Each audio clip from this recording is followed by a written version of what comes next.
तो मंत्र मूलम, जो मंत्रों का मूल है वो गुरुर मूर्ति। मंत्र मूलम गुरुर वाक्यम, गुरु ने जो कह दिया, जो मुख से बोल दिया, गुरु जी ने जो आदेश कर दिया, वो इस दुनिया का सबसे बड़ा महामंत्र है। ध्यान मूलम गुरुर मूर्ति, पूजा मूलम गुरु पदम, मंत्र मूलम गुरुर वाक्यम और मोक्ष मूलम गुरु कृपा। अगर मोक्ष कराना चाहते हो तो इस दुनिया में गुरु जी के अलावा कोई मोक्ष प्रदान नहीं कर सकता। इसलिए तीसरी भक्ति कही गुरु पद पंकज सेवा, गुरु के चरणों की सेवा। तीसरी भगति अमान, चतुर्थ भगति मम गुण गण, करहि कपट तजगान। चौथी भक्ति कही कि मेरे चरित्रों का गायन अगर कोई करे तो कपट छल सब त्याग करके करे। कोई कपट ना रहे, कोई छल ना रहे, कोई द्वेष ना रहे, काम क्रोध मोह लोभ अहंकार का त्याग करके तब जा करके करे तो मेरी भक्ति उसको प्राप्त हो जाएगी। पांचवी भक्ति कही मंत्र जाप मम। राम जी कह रहे हैं मैया मंत्र जाप मम। राम जी ने कहा मेरे मंत्र का जाप, मंत्र जाप मम दृढ़ विश्वासा। मेरे मंत्र का जाप करे, वो भी कैसे करे, बोले दृढ़ विश्वास के साथ। मंत्र जाप मम दृढ़ विश्वासा, पंचम भजन सुभेद प्रकाशा। वेद भी जिसकी प्रशंसा करते हैं, ऐसा यह पंचम भक्ति है। और जो मेरे मंत्र का दृढ़ विश्वास से जाप करता है तो उसको कोई भी सिद्धि प्राप्त हो जाती है, कोई भी कार्य उसका सिद्ध हो जाता है। और विश्वासो फल दायक, विश्वास से फल उत्पन्न होता है। बाबा ने कहा तुलसीदास जी ने, कारज की नहीं ढील है। भगवान क्या काम की कोई देरी नहीं है, और विश्वास ही की ढील। रघुवर के दरबार में सो तुलसीदास बकीर। भगवान के दरबार में काम की कोई देरी नहीं है, आपके विश्वास की देरी है। मंत्र जाप मम दृढ़ विश्वासा, पंचम भजन सुभेद प्रकाशा। छठ दम शील बिरत बहु कर्मा। छठवीं भक्ति क्या है, तो कहा छठवीं भक्ति है कि विरक्त हो।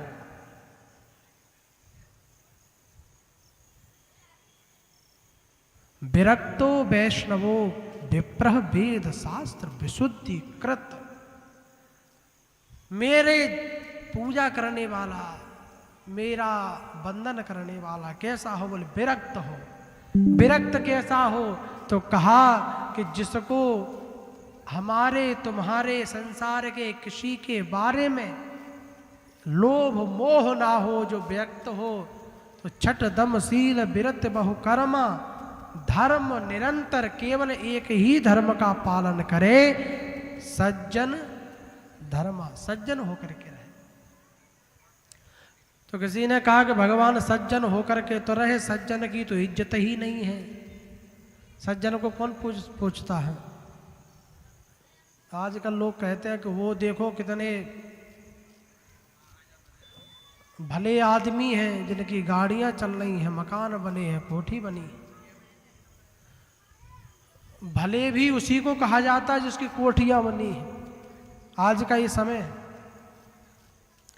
जमाना यार होता है, मन दोस्त होता है। जमाना यार होता है जब पैसा पास होता है, और गरीबी में टूट जाता है वह रिश्ता जो इस दुनिया में सबसे खास होता है। सब रिश्ते टूट जाते हैं, ये माया है। और भगवान ने कहा सज्जन को कौन पूछेगा? तो भगवान ने कहा इस दुनिया में सज्जन को जब कोई नहीं पूछेगा तो यह दशरथ नंदन राम उस सज्जन को पूछेगा। इसलिए कहा सत्यमेव जयते, जीत तो सत्य की ही होगी।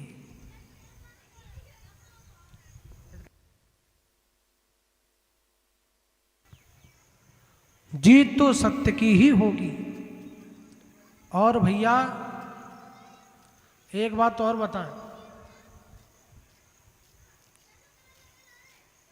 इस दुनिया में सातवीं भक्ति क्या है? 6 भक्ति समझ में आएंगी नहीं आएंगी? राम जी की भक्ति 9 भक्तियां हैं, जिसमें सातवीं भक्ति के रूप में कहा कि भक्ति तो कई प्रकार की है, लेकिन तुम एक को भी धारण कर लो।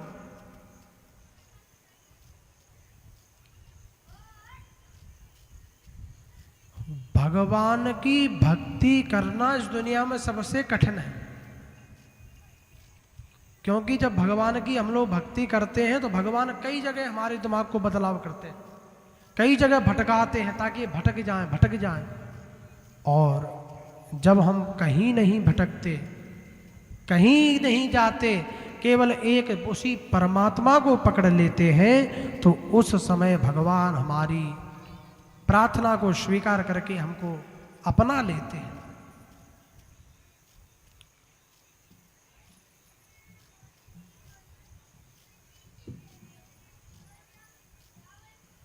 भैया 8 जथा लाभ संतोषा, 8वीं भक्ति क्या है? बोले 8 जथा लाभ संतोषा, तुमको जितना मिला है उतने में संतोषवान हो जाओ। लेकिन ऐसा होता नहीं, उतने में आज तक कोई संतोष नहीं हुआ। और संतोष नहीं होते तो हम एक बात और बताते हैं, शास्त्रों का नियम। संतोष किसको होना चाहिए और किसको नहीं होना चाहिए, इसका भी नियम है हमारे शास्त्रों में। शास्त्रों ने कहा कि असंतुष्टा दुजा नष्टा। शास्त्रों ने कहा कि अगर कोई ब्राह्मण असंतोषी है ब्राह्मण, तो वो नष्ट हो जाएगा। ब्राह्मण को हमेशा संतोषी होना चाहिए। असंतोषा ध्वजा नष्टा, और संतोषाष्ट मही भृता। अगर कहीं राजा संतोषी हो जाएगा तो वो नष्ट हो जाएगा, ये शास्त्रों का नियम है। ब्राह्मण को कभी असंतोष नहीं करना चाहिए और राजा को कभी संतोष नहीं करना चाहिए। असंतुष्टा दुजानष्टा संतोषाश्च मही भृता, माने राजा क्यों? किसी ने पूछा राजा को संतोष क्यों नहीं करना चाहिए? तो उन्होंने कहा मान लो राजा का कोई राज्य है और विदेश के लोग आकर के उस पर कब्जा कर ले, राजा सोचे कोई बात नहीं, हम तो संतोषी हैं, ले जान दो। तो प्रजा क्या कहेगी? क्या ऐसा राजा चाहिए था? इसलिए कहा नहीं, राजा को हमेशा संतोषी होना चाहिए, और बढ़ाओ और राज्य को बढ़ाओ और राज्य को बढ़ाओ। और ब्राह्मण को हमेशा संतोषी होना चाहिए, जितना मिल जाए, जो मिल जाए उसमें ही प्रसन्न रहे, ऐसा ब्राह्मण को हो जाना चाहिए। सलज्जा गड़का नष्टा, लज्जा करने वाली गड़का माने वेश्या नष्ट होगी कि नहीं होगी? ये शास्त्र कह रहे हैं सलज्जा गड़का नष्टा। अगर शर्म करने वाली वेश्या होगी तो भूखी ही मर जाएगी, शर्म से कमाएगी नहीं। शास्त्रों ने कहा सलज्जा गड़का नष्टा और निर्लज्जा कुलांगना। अगर कुलवती स्त्री निर्लज्ज हो जाएगी तो वो नष्ट हो जाएगी। ये शास्त्रों के प्रमाण है।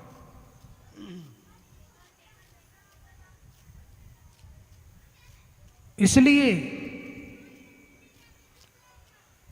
नव 8वीं भक्ति है, आठव जथा लाभ संतोषा, सपनेऊ नहीं देखें परदोषा।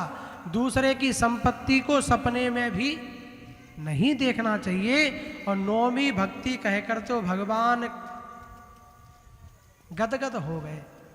9वीं भक्ति कहा, मैया सबरी मुझे सबसे प्रिय कोई भक्ति है तो 9वीं भक्ति है। मैया ने राम जी से पूछा कि 9वीं भक्ति कौन सी है? तो राम जी ने कहा, मैया नवम सरल, सब सन छल ही ना, मम भरोस हिय हरस न दीना। नवम सरल, 9वीं भक्ति क्या है? बोले सरल हो जाओ, बहुत सरल हो जाओ। नवम सरल, सब सन छल ही ना, तुम्हारे अंदर कोई छल ना रहे, तुम्हारे अंदर कोई कपट ना रहे। और कैसे हो जाए?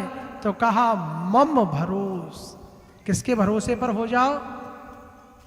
मेरे पर। राम जी ने कहा जो मेरे भरोसे पर हो जाता है, ही हरस न दीना, जिसके हृदय में न सुख है न दुख है, ऐसा व्यक्ति अगर कोई है तो मैं सबसे पहले सबको छोड़ करके, ज्ञानियों को छोड़ करके और विद्वानों को छोड़ करके, संतों को छोड़ करके सबसे पहले उस सरल व्यक्ति को अपना लेता हूं। चतुराई चौपट करे,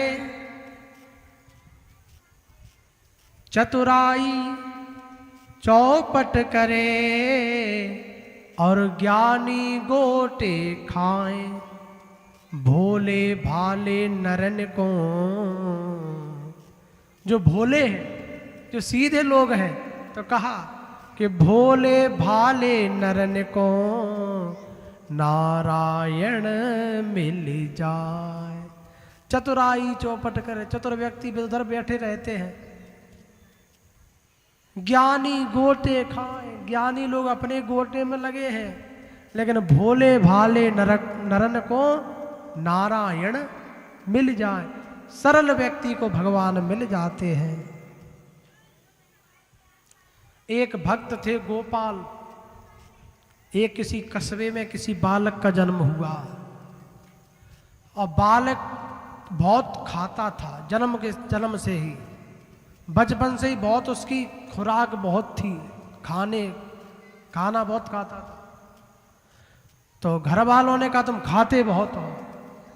तो उसने कहा कि हम उतना ही खाते हैं जितना हमारा खाता है, और खाते से ज़्यादा तो इस दुनिया में कोई नहीं खाता।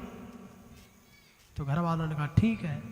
अब खाना खाता जाए, खाना खाते खाते कहे कि दाने दाने पे लिखा है खाने वाले का नाम। तो घर वालों ने कहा तुम ये मत कहा करो, ये ठीक नहीं। तो उसने कहा तो क्या कहें?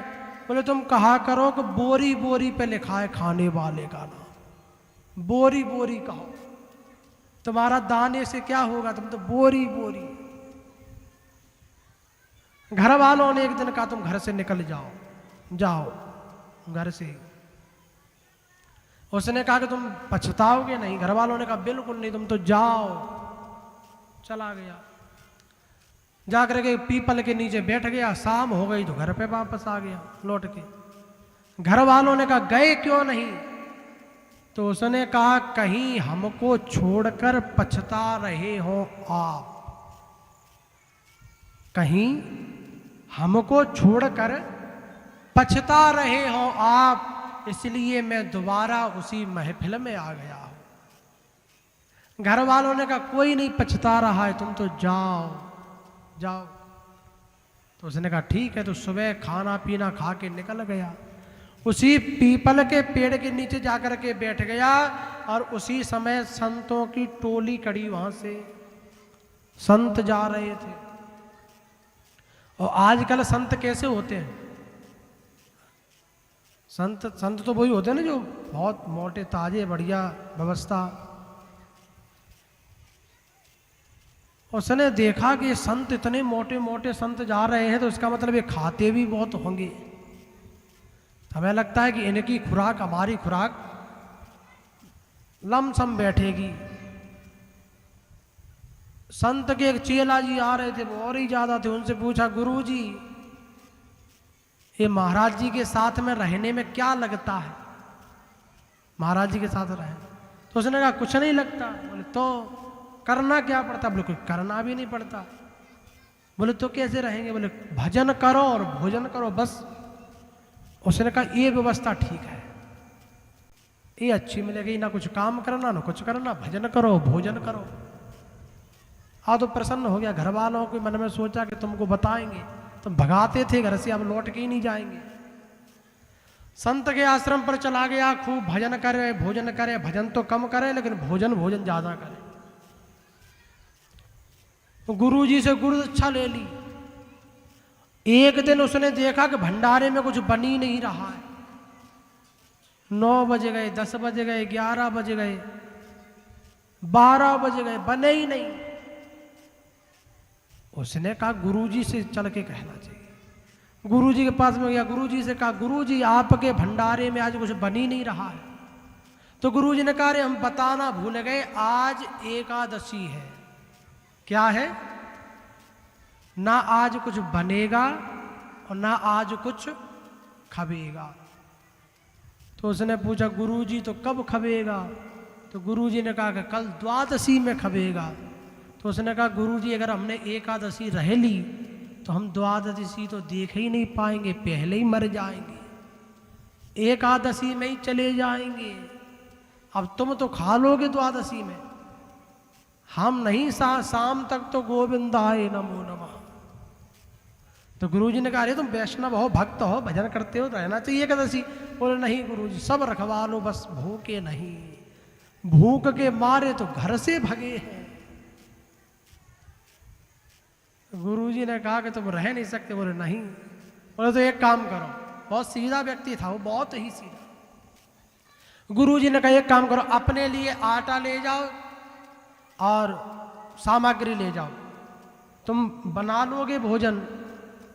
तो उसने कहा गुरुजी आपने एक कहावत तो सुनी होगी। गुरुजी ने कहा कौन सी? बोले मरता क्या नहीं करता, जो मर रहा हो वो तो बना ही लेगा। तो गुरुजी ने कहा सूखा सामान ले जाओ, गायों को ले जाओ, गायों को चराना और वहीं पर टिक्कड़ बना लेना और पा लेना, लेकिन आश्रम में नहीं बनेगा, वापस शाम को आ जाना। बोले ठीक है, कितना दे दें? तो उसने कहा गुरुजी 5 किलो आटा तो दे ही दो। 5, 1 पसेट। गुरुजी ने कहा खा लोगे? बोले हाँ। गुरुजी ने कहा सुनो, पहले राम जी का भोग लगाना और तब खाना। तो उसने कहा कि तो 5 किलो तो कम नहीं हो जाए कहीं, अब तो भाई राम जी को भी खिलाना। लेकर के चला गया, चलो देखेंगे। और जाकर के गायों को चराने लगा, बैठ गया और टिक्कड़ बढ़िया बनाए, 2 पत्थर लगा ली बढ़िया, एक अपने लिए एक राम जी के लिए। बोले गुरुजी ने कहा नहीं खिलाएंगे तो भाई शिकायत कर देंगे जाके। राम जी के लिए पत्थर लगा के बैठ गया। अब तो राम जी को बुलाने लगा, राम जी को बुला रहा है। अरे राजा राम आइए, सीता राम आइए, मेरे भोजन को भोग लगाइए। राम जी को बुला रहा है, राम जी आए ही नहीं। अब वो कहीं आंखें बंद करे, कहीं कान बंद करे, कहीं सर नीचे करे, ऊपर करे, देखे राम जी आए नहीं। तो उसने कहा हाँ हमको समझ में आ गया कि तुम क्यों नहीं आ रहे। राम जी से बोला हमें पता चल गया कि तुम क्यों नहीं आ रहे हो, क्योंकि तुमको लग रहा होगा कि इसके पास में क्या है, मंदिर में जाकर के बढ़िया भोजन करेंगे हैं। पता चल गया तुम 56 भोग के चक्कर में हो। तो सुन लो क्या कि भूल करोगे जो तज दोगे भोजन रूखे सूखे। अगर नहीं आओगे तो बहुत बड़ी भूल करोगे। भूल करोगे जो तज दोगे भोजन रूखे सूखे। एकादशी आज मंदिर में आज मंदिर में क्या है? एकादशी। एकादशी आज मंदिर में बैठे रहोगे भूखे, प्रभु राम आइए, राजा राम आइए, मेरे भोजन को भोग लगाइए। और अगर आप सोच रहे हो तो हमारे पास ज़्यादा व्यवस्था तो है नहीं, हम तो गुरुजी से मांग के लाए हैं, स्वागत के लिए सामान ज़्यादा नहीं है। तो भक्त ने कहा आचमनी अर्घा न आरती यहाँ यही मेहमानी। न यहाँ तो अर्घा है न आचमनी है, यहाँ कुछ व्यवस्था नहीं है तुम्हारे लिए, पहले ही बता दे रहे हैं। आचमनी अर्घा न आरती यहाँ यही मेहमानी, सूखी रोटी खाओ प्रेम से, सूखी है, सूखी रोटी खाओ प्रेम से, पियो नदी का पानी, राजा राम आइए, प्रभु राम आइए, मेरे भोजन को भोग लगाइए। ओहो, राम जी ने जैसे इतना सुना कि इतना सरल भक्त, राम जी तुरंत प्रकट हो गए, लेकिन अकेले नहीं आए। राम बाम दिस जानकी, राम जी किसके साथ में आए? मैया जानकी के साथ। हाँ, उसने जैसे ही आंखें खोली तो राम जी खड़े हैं, मैया जानकी खड़ी है। ओह जय हो प्रभु, आप आ गए। राम जी से कहा ये कौन है? तो राम जी ने कहा ये हमारी धर्मपत्नी है। अब मैया जानकी की तरफ देखे और दूसरी थाली की तरफ देखे, फिर जानकी मैया की तरफ देखे, फिर थाली की तरफ देखे, बोले लगाई तो दो ही थी। राम जी से बोले चलो ठीक है, अब आप आ गए, थोड़ी बहुत एकादशी तो आप करवाओगे, लेकिन आप दोनों सुंदर बहुत हो, आप अब दोनों भोजन करो, जो कुछ बचेगा तो हम खा लेंगे। अब हमको पता चल गया कि आप दो आते हो। कितने आते हो? दो। तो हम 3 थाली लगाया करेंगे, 2 आपके लिए और 1 अपने लिए, अगली बार से। राम जी बोले ठीक है, कब आओ? तो भोजन पाने लगे। भोजन पा लिया तो उस बाद में उसने भी पा लिया। राम जी ने कहा अब हम जा रहे हैं। उसने कहा सुनो, जा तो रहे हो, सुनते हुए जाओ। राम जी ने कहा क्या? बोले अगली बार इतना इंतजार मत कराना, प्राण ही निकल जा भूख के मारे, कब के बुला रहे हैं। राम जी ने कहा अब तुम तुरंत तुम बुलाओगे तुरंत आ जाएंगे। बोले ठीक है जाओ। राम जी चले गए। गुरु जी से उसने कुछ नहीं कहा। उसने सोचा गुरु जी के मंदिर में तो रोज ही आते हैं, इनको कौन सी नई बात है जो इनको गुरु जी को बताएं। तो गुरु जी से कुछ नहीं कहा। अगली एकादशी आई तो गुरु जी ने कहा चेले जाओगे क्या? तो चेला ने कहा दूसरा कोई उपाय नहीं है, जा नहीं है। तो बोले एक काम करो। क्या? बोले इसको 1 पसेरी आटा दे दो। बोले 1 से काम नहीं चलेगा, 2 पसेरी। गुरु जी ने कहा क्यों? बोले तुमने कहा था कि 1 भगवान, वहां तो 2 आते हैं। तो गुरु जी ने मन में सोचा कि भूखा रह गया होगा इसलिए बातें बना रहा है, जाओ इसको 2 पसेरी दे दो। ले गया, जा करके बढ़िया भोजन बनाया और भोजन बना करके जैसे रखा और 3 थाली लगा ली, 1 राम जी के लिए, मैया जानकी के लिए और 1 अपने लिए। आंख बंद करके जैसे ही कहा राजा राम आइए, अरे सीता राम आइए, मेरे भोजन को भोग लगाइए। इतना कहा है तो राम जी प्रकट हो गए तुरंत ही, अकेले नहीं।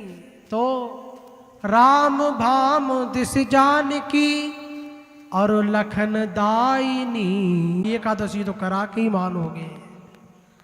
उसने थाली परस दी और बढ़िया खवा पिवा के वापस कर दिया। दूसरी एकादशी में गुरु जी से कहा सुनो, आटा चाहिए 5 पसेरी।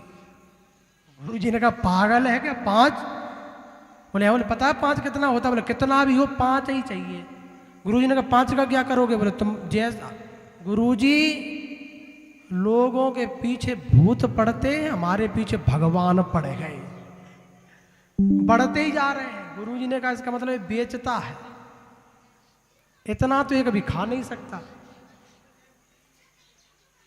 बेचता होगा। चलो मैं जाकर के देखूंगा। और 5 पसेरी आटा दिलवा दिया। गुरुजी ने कहा ले जाओ। और इस आटे के हिसाब से सभी सामान लेकर के गया, गाय को चराने लगा, सामान को रख दिया और रख करके आंख बंद करके बैठ गया और बुलाने लगा, राजा राम आइए, सीता राम आइए, लक्ष्मण राम आइए, मेरे भोजन को भोग लगाइए। और जैसे ही वन के बीच में मध्य में भक्त ने कीनी प्रेम पुकार और तेईछन बन के मध्य में प्रकट भयो राम दरबार। राम जी, लक्ष्मण जी, भरत जी, शत्रुघ्न जी, मैया सीता, हनुमान जी, सभी पूरा राम दरबार प्रकट हो गया। ओहो हो, वानकी धन्य है।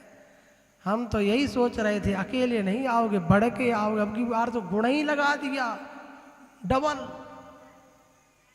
अभी तक तो एक एक से बढ़ रहे थे, अभी की बार मल्टीप्लाई।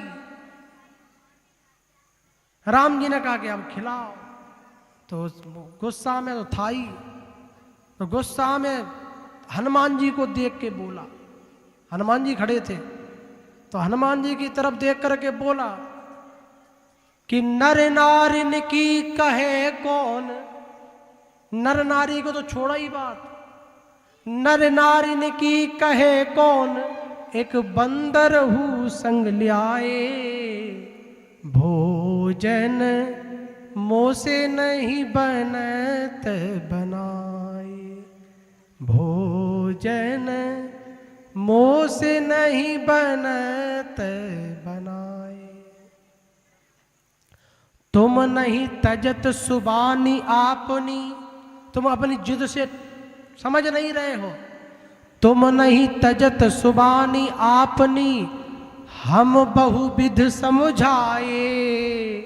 हमने कितनी बार तुमको समझाया, लेकिन तुम मानते ही नहीं हो। अब आ गए हो तो भोजन मोसो नहीं बनत बनाए।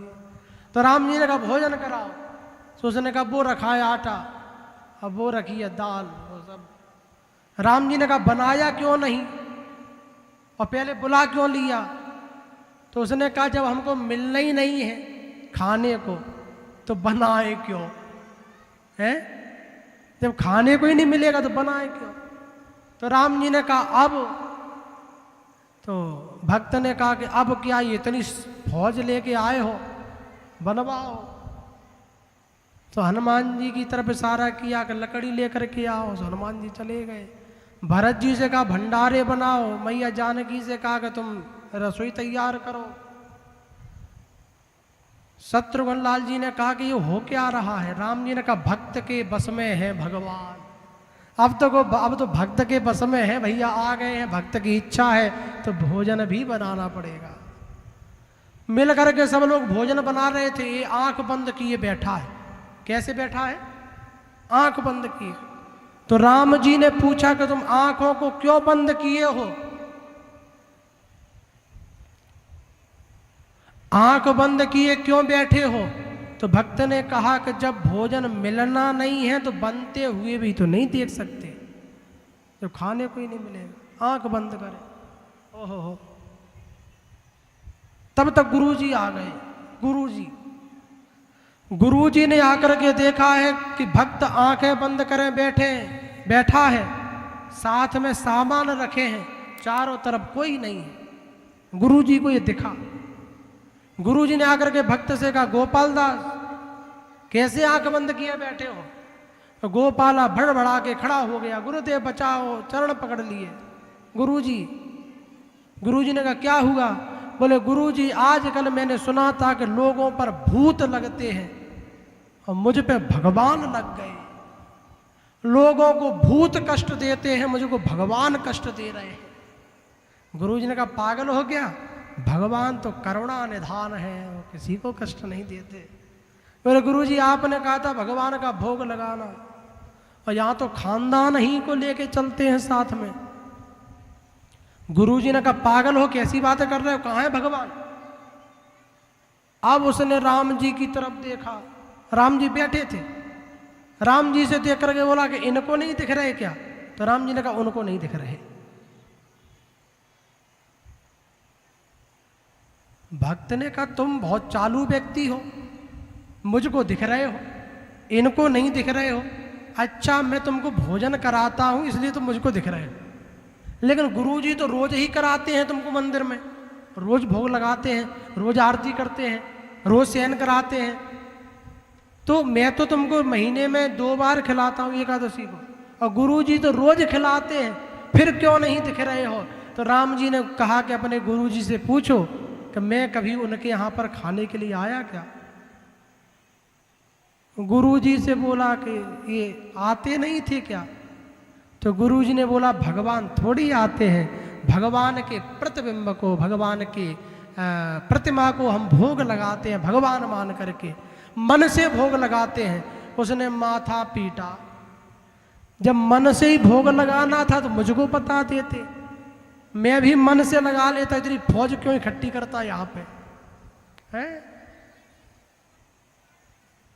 लेकिन गुरुजी इतना तो समझ गए कि यहाँ पर भगवान है, इतने ज्ञानी थे गुरुजी। ओहो, गुरुजी ने कहा कि मैं जानता हूँ भगवान यहाँ विराजमान है, लेकिन मुझे ज्ञान का अभिमान है इसलिए भगवान मुझको दिख नहीं रहे।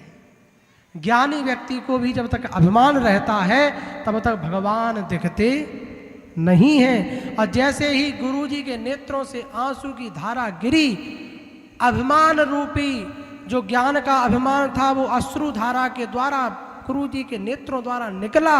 उसी समय भगवान भक्त वत्सल भगवान प्रकट हो गए।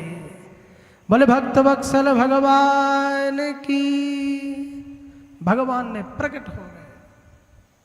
और जैसे भगवान प्रकट हुए, धन्य है वो भक्त जिसने भगवान के दर्शन अपने गुरु को करा दिए। और एक बात बताएं, एक हम दोहा हम लोग कहते हैं, वो यहीं पर गोपाल भक्त ने कहा। राम जी खड़े हैं एक तरफ गुरु जी खड़े हैं, तो उसने कहा कि गुरु गोविंद दो खड़े। आज मेरा सौभाग्य है कि एक तरफ तो गुरु जी खड़े हैं मेरे, एक तरफ स्वयं पर ब्रह्म परमात्मा सकल भवन मध्य निर्धनास्ते धन्याम, ऐसे राम जी खड़े हैं। गुरु गोविंद दो खड़े, अब काके लागो पाए।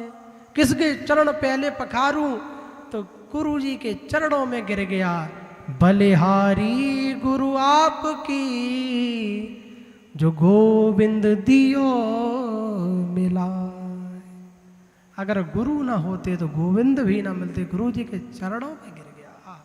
धन्य है गुरुदेव। आज का समय पहले के समय में ये अंतर है।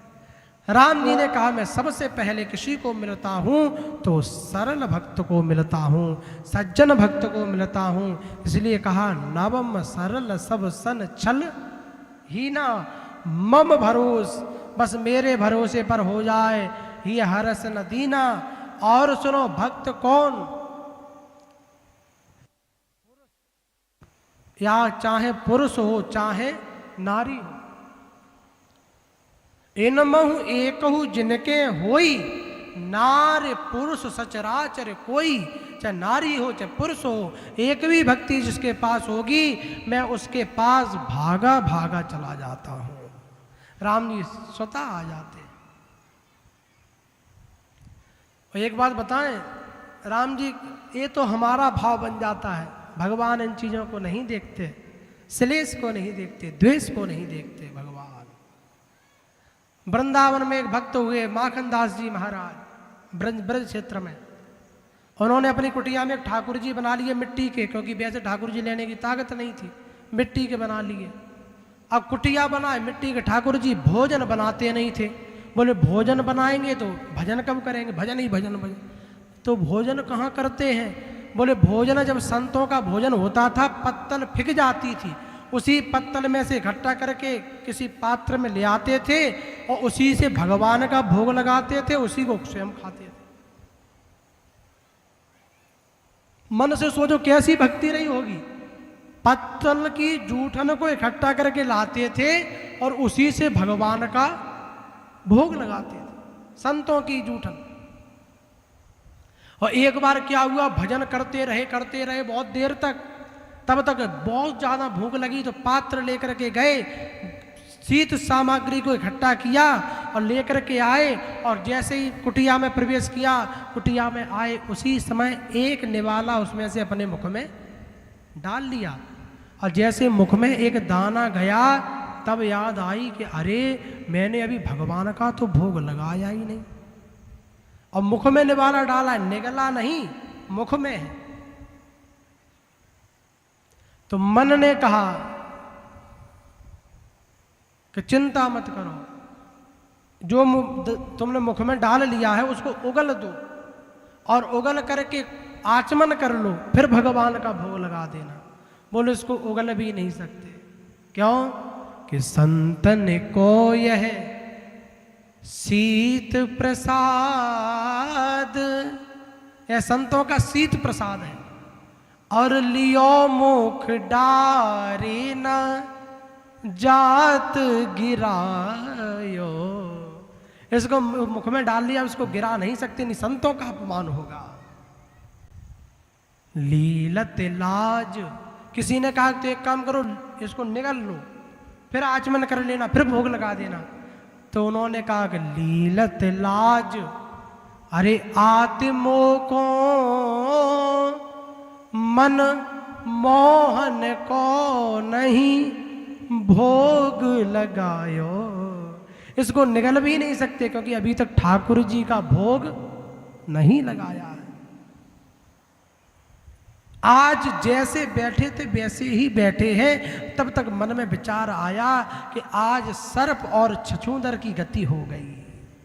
सर्प जब छछूंदर को अपने मुख में ग्रसित कर लेता है, अगर उसको उगल देगा तो अंधा हो जाएगा, और निगल लेगा तो मारा जाएगा। माखन दास जी कह रहे हैं, भई गति सांप छछूंदर की, अब कहा करो कछु सोच न पायो, बीती गयो वह अरे बार बिनीत, गई रजनी दिन दूसरो आयो। दिन बीत गया, रात बीत गई, दूसरा दिन आ गया। जैसे बैठे थे वैसे ही बैठे हैं। और जब लड्डू गोपाल ने देखा कि भक्त कुछ नहीं खा रहा है, तो उसे ही जो मिट्टी से लड्डू गोपाल बनाए थे उन्हीं में से भगवान स्वयं प्रकट होकर के आ गए और भक्त को अपने हाथों से भोजन कराया। ये भगवान की कृपा है। भगवान केवल भाव देखते हैं। भाव का भूखा हूं मैं, भाव ही एक सार है। अरे भैया, भाव से मुझको भजो तो भव से बेड़ा पार है। भव से बेड़ा पार हो जाएगा, बस भाव होना चाहिए। बिना भाव के भगवान नहीं सुनते। भक्त के लिए भगवान कुछ भी कर सकते हैं। प्रबल प्रेम के पाले पड़ कर प्रभु को भी नियम बदलते देखा। जब प्रेम ज्यादा हो तो भगवान अपने नियम को बदल देते हैं भक्त के लिए। अपना मान टले टल जाए, भक्त का मान न टलते देखा। अपना मान भले ही टल जाए पर भक्त का मान नहीं टलना चाहिए। जिनकी केवल कृपा दृष्टि से सकल सृष्टि को पलते देखा, उनको आज करील कुंजों में कंटक पथ पर चलते देखा। जिनकी केवल भक्ति के इशारे से सारे काम बन जाए, उन गोविंद को भी ब्रज में माखन चोरी करते हुए भटकते हुए देखा है।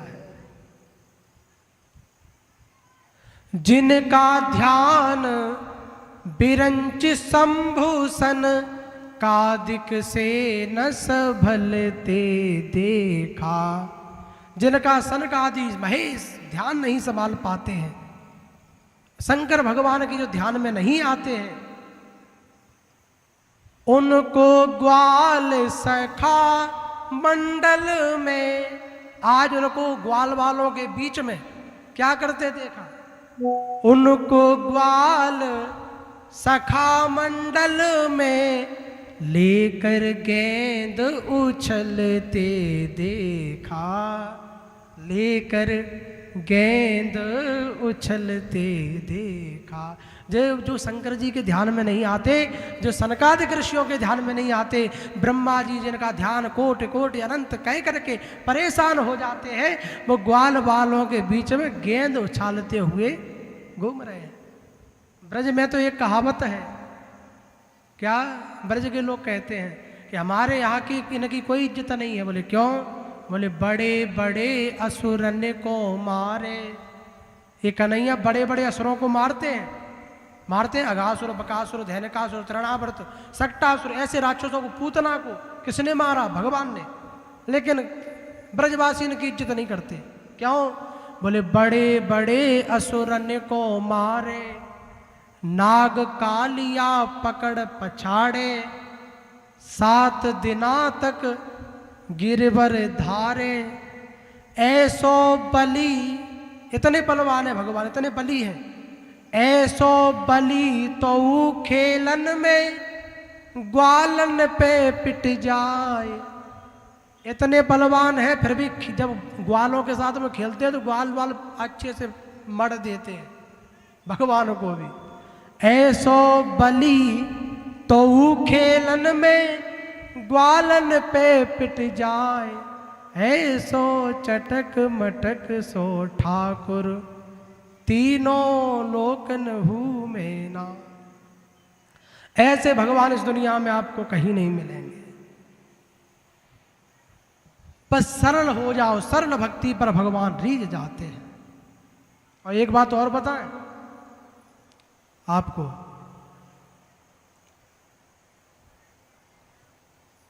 भगवान सब कुछ प्रदान कर सकते हैं, हनुमान जी सब कुछ प्रदान कर सकते हैं, सब कुछ। केवल इस संसार में व्यक्ति दुखी है तो पता है क्यों दुखी है? क्योंकि उसको कभी भगवान से मांगना ही नहीं आया। इस संसार में सब सुख है और संसार के सुख मनुष्य ही भोग रहा है, भोग रहा है कि नहीं? लेकिन हम नहीं भोग पाते तो हमको लगता है कि हमारे भाग्य में नहीं है। ऐसा नहीं है। बाबा ने कहा सकल पदार्थ है जग माही, इस संसार में सब सुख है पर कर्महीन नर पावत नाही।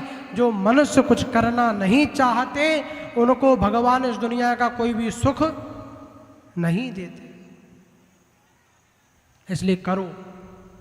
आजकल की तो यही विडंबना है, आजकल लोग सुख ही किसी सुख का एक ठिकाना है। आजकल तो सुख ऐसा है भैया, एक ही दुकान पे देसी। अब एक दिन हम पढ़ रहे थे, गाड़ी में निकल रहे थे गाड़ी से, तो हमारी नज़र पड़ी तो उस पर लिखा था कि देसी और अंग्रेजी एक ही दुकान पे, अलग अलग नहीं जाना है। बोले तो बोले जनता के लिए सुविधा कर दी है, बेचारे कहाँ भटकेंगे, इसलिए दोनों एक ही दुकान पे। और उस पर लिखा भी है कि जानलेवा है। क्या लिखा है? जानलेवा है। इससे आज तक किसी को लाभ नहीं हुआ, केवल हानि हुई।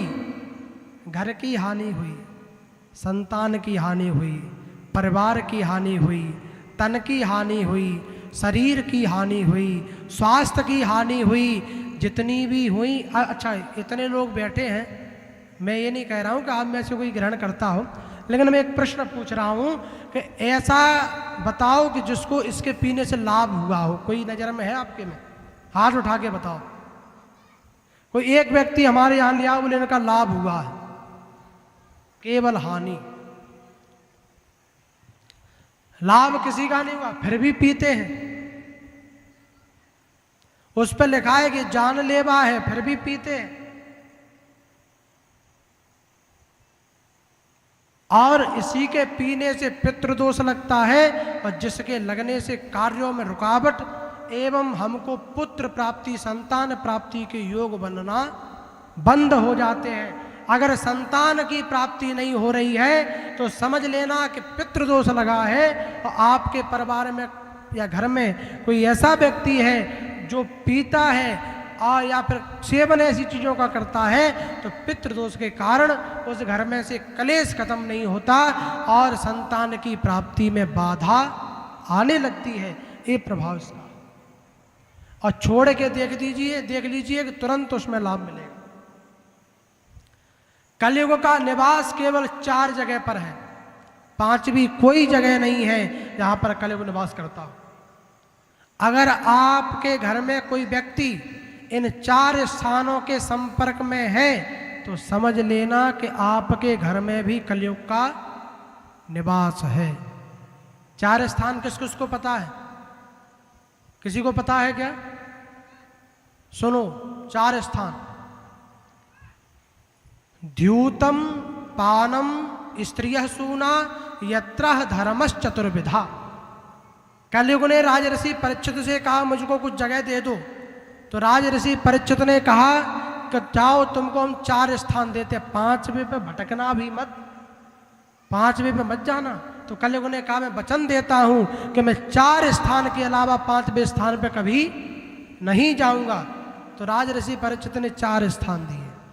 पहला द्यूतम, द्यूत माने जानते हैं? जुआ। यहां कलयुग का वास है। जिस जुआ को धर्मराज युधिष्ठिर नहीं जीत पाए उसको तुम जीतना चाहते हो। और एक और बात बताएं आपको, भगवान कृष्ण ने कभी पांडवों का साथ नहीं छोड़ा, कभी नहीं छोड़ा। केवल जब जुआ खेलने बैठ गए तो भगवान साथ छोड़ करके द्वारका चले गए। भगवान ने कहा कि मेरे सबसे प्रिय अर्जुन भी क्यों ना हो, जिस समय जुआ खेलेंगे तो मैं उनका साथ नहीं दूंगा। भगवान द्वारका चले गए। पहला स्थान द्यूतम। दूसरा स्थान पानम, मदिरा का पान, शराब का पान। सोम रस। कौन सा रस? सोम। एक बात बताएं, वैसे ये जो मदिरा है ये समुद्र मंथन में निकली थी। सत्य बता रहे हैं। 14 रत्नों में से एक रत्न है ये, 14 रत्नों में से। जिस प्रकार अमृत एक रत्न है ऐसे ये भी एक रत्न है 14 में से। तो किसी ने कहा कि ये रत्न है तो फिर बुरी क्यों है? बोले ये देवताओं को नहीं मिली थी। भगवान ने देवताओं से कहा तुम मत लेना, बोले तो बोले राक्षसों को दे दो, राक्षसों को। जो इसको पिएगा उसके घर में से जीवन में कभी कलेश नहीं जाएगा। भगवान ने देवताओं से कहा तुम पी लोगे तो कलेश ही भरे नहीं रहोगे, दे दो राक्षसों को। और जो मनुष्य पिएगा उसके जीवन से भी कलेश नहीं जाएगा। मैया सती ने भगवान शंकर से पूछा कि राक्षस जो है, पहले तो पता चल जाता था क्योंकि राक्षसों के सींग होते थे। राक्षसों के देखे किसी ने सींग? किसने देखे? हाथ उठा के बताओ। टीवी में किसने देखे?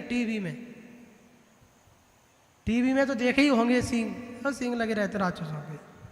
पहले राक्षसों के सींग होते थे तो पहचान। अब तो कलयुग में तो एक जैसे ही है। अब राक्षसों को कैसे पहचाने? मैया सती ने प्रश्न किया भगवान शंकर से। भगवान शंकर ने कहा कि हम पहचान बता देते हैं। राक्षसों की पहचान सुन करके जाओ और जा करके अपने घर में, परिवार में, मोहल्ले में देखना कि राक्षस कौन है।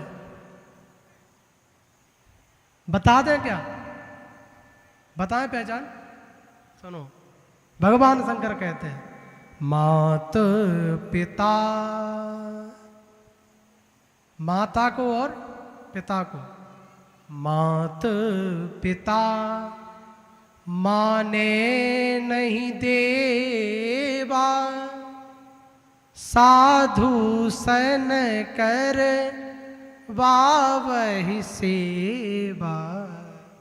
माता को नहीं माने, पिता को नहीं माने, भगवान को नहीं माने, गुरु को नहीं माने और सीधे व्यक्ति को सताए, सज्जन व्यक्ति को सताता हो।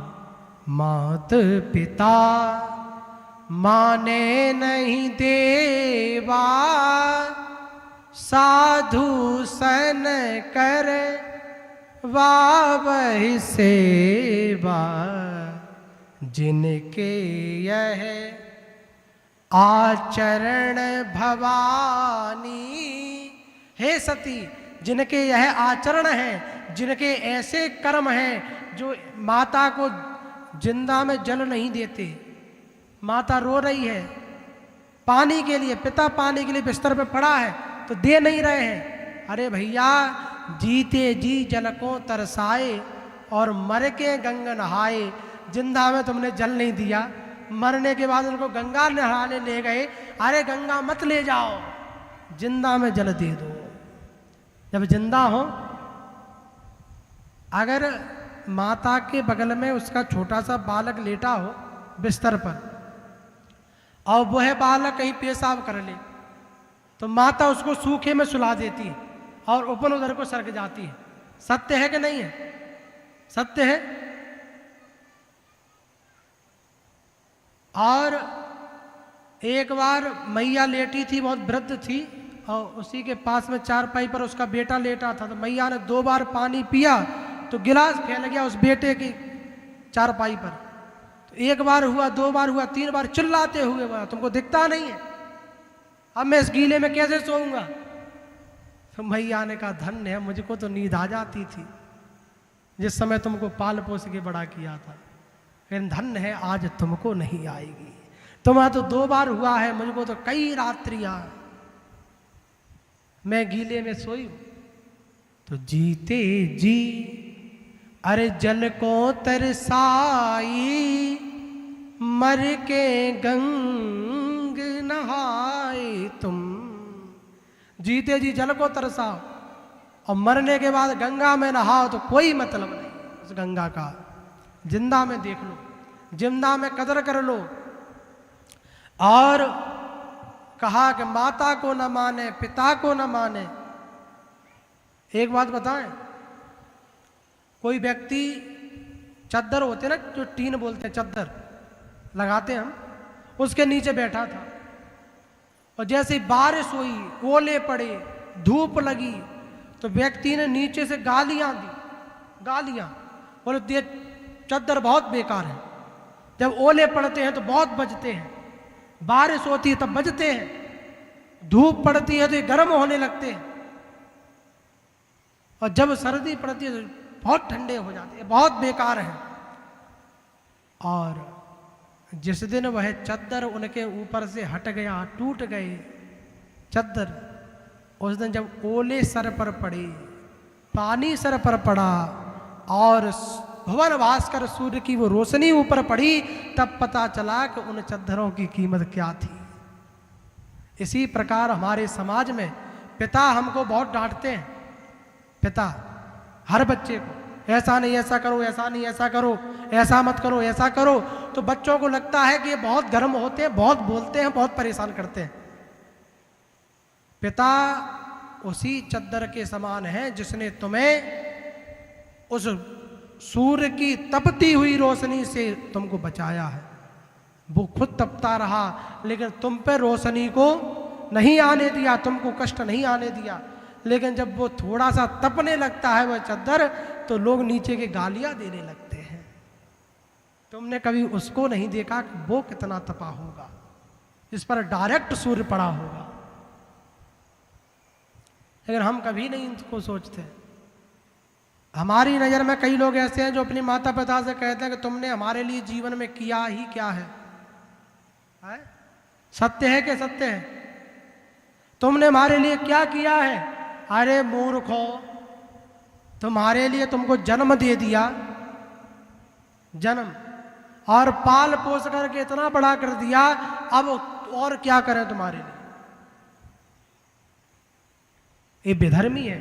भगवान शंकर ने मैया पार्वती से कहा, मात पिता माने नहीं देवा, साधुन सन करवा वह सेवा, जिनके यह आचरण भवानी। ते ही समझो निश्चर सम प्राणी। वो प्राणी निशाचर है जो माता पिता और गुरु को नहीं मानता है। इसलिए आज जाकर के देखना कि आपके आसपास में कौन कौन निशाचर है। कौन कौन जाकर के देखेगा? हाथ उठा के बताओ। कोई नहीं देखेगा। और देखना भैया, एक और क्या, और अन्य को शीतल करे आप हो शीतल हो। अपने आप को भी देख लेना कि हम में तो कोई कमी नहीं है। आजकल दूसरों को लोग उपदेश देते हैं, पर उपदेश कुशल बहुत हो रहे, दूसरों को लगे हैं उपदेश छाड़ने, अपने ऊपर कुछ नहीं, अपने ऊपर कुछ नहीं करते। कोई व्यक्ति विदेश पढ़ने गया, विदेश से पढ़ करके आया, विदेश से, ऐसा होता है ना कि नकल करने के लिए भी किसकी आवश्यकता पड़ती है? अकल की पड़ती है कि नहीं? तो विदेश से पढ़ करके आया तो विदेश में खूब पैसा खर्च कर दिया, लेकिन पढ़ा कुछ नहीं, कुछ नहीं। केवल 3 शब्द सीख करके आया, एस, नो, वेरी गुड और थैंक यू। 4 शब्द, एस, नो, वेरी गुड और थैंक यू, 4 शब्द सीख करके आया बस। और उसको ये भी नहीं पता कि यूज कहाँ करने हैं, ये बोलने किस जगह पर है ये भी नहीं पता। तो लौट ट्रेन से आ रहा था वापस, तो ट्रेन से वापस आ रहा था तो किसी व्यक्ति का बैग चोरी हो गया। सभी ध्यान से सुनना, बैग चोरी हो गया किसी व्यक्ति का। तो व्यक्ति ढूंढता ढूंढता आ रहा था कि बैग मिल जाए, और ये इंग्लिश सीख करके आए थे जो इसका मतलब आता नहीं था इंग्लिश का, इसका मतलब क्या होता है। उसने आकर के पूछा कि भैया हमारा बैग खो गया है, आपने देखा है क्या? तो बोला एस, एस। तो उस व्यक्ति ने कहा आपने देखा है तो हमको दे दो, दे दो हमको। तो बोला नो, नो, देंगे नहीं। तो उस व्यक्ति ने कहा बड़ा पागल व्यक्ति है, हमारा बैग भी ले लिया है और दे भी नहीं रहा है। उसने कहा सुनो, अगर बैग नहीं दोगे तो हम तुमको मारेंगे, और गालियां देने लगा वो व्यक्ति, मेरा बैग दो। और जब गालियां दी तो उस व्यक्ति ने कहा वेरी गुड,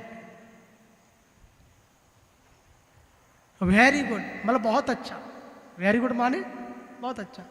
वो गालियां दे रहा है, ये अपनी इंग्लिश में लगे हैं, इंग्लिश, वेरी गुड। उस व्यक्ति ने कहा अच्छा, बैग की पूछी तो बोल, हमने पूछा बैग लिया है, बोला यस। हम उसने कहा दे दो, तो बोला नो। तो उसने गालियां दी तो बोला वेरी गुड। उसने बहुत जोर से लगाया एक कान के नीचे, वो कान के नीचे पड़ा, तब उसको समझ में आया कि ये तो पिटने लगे।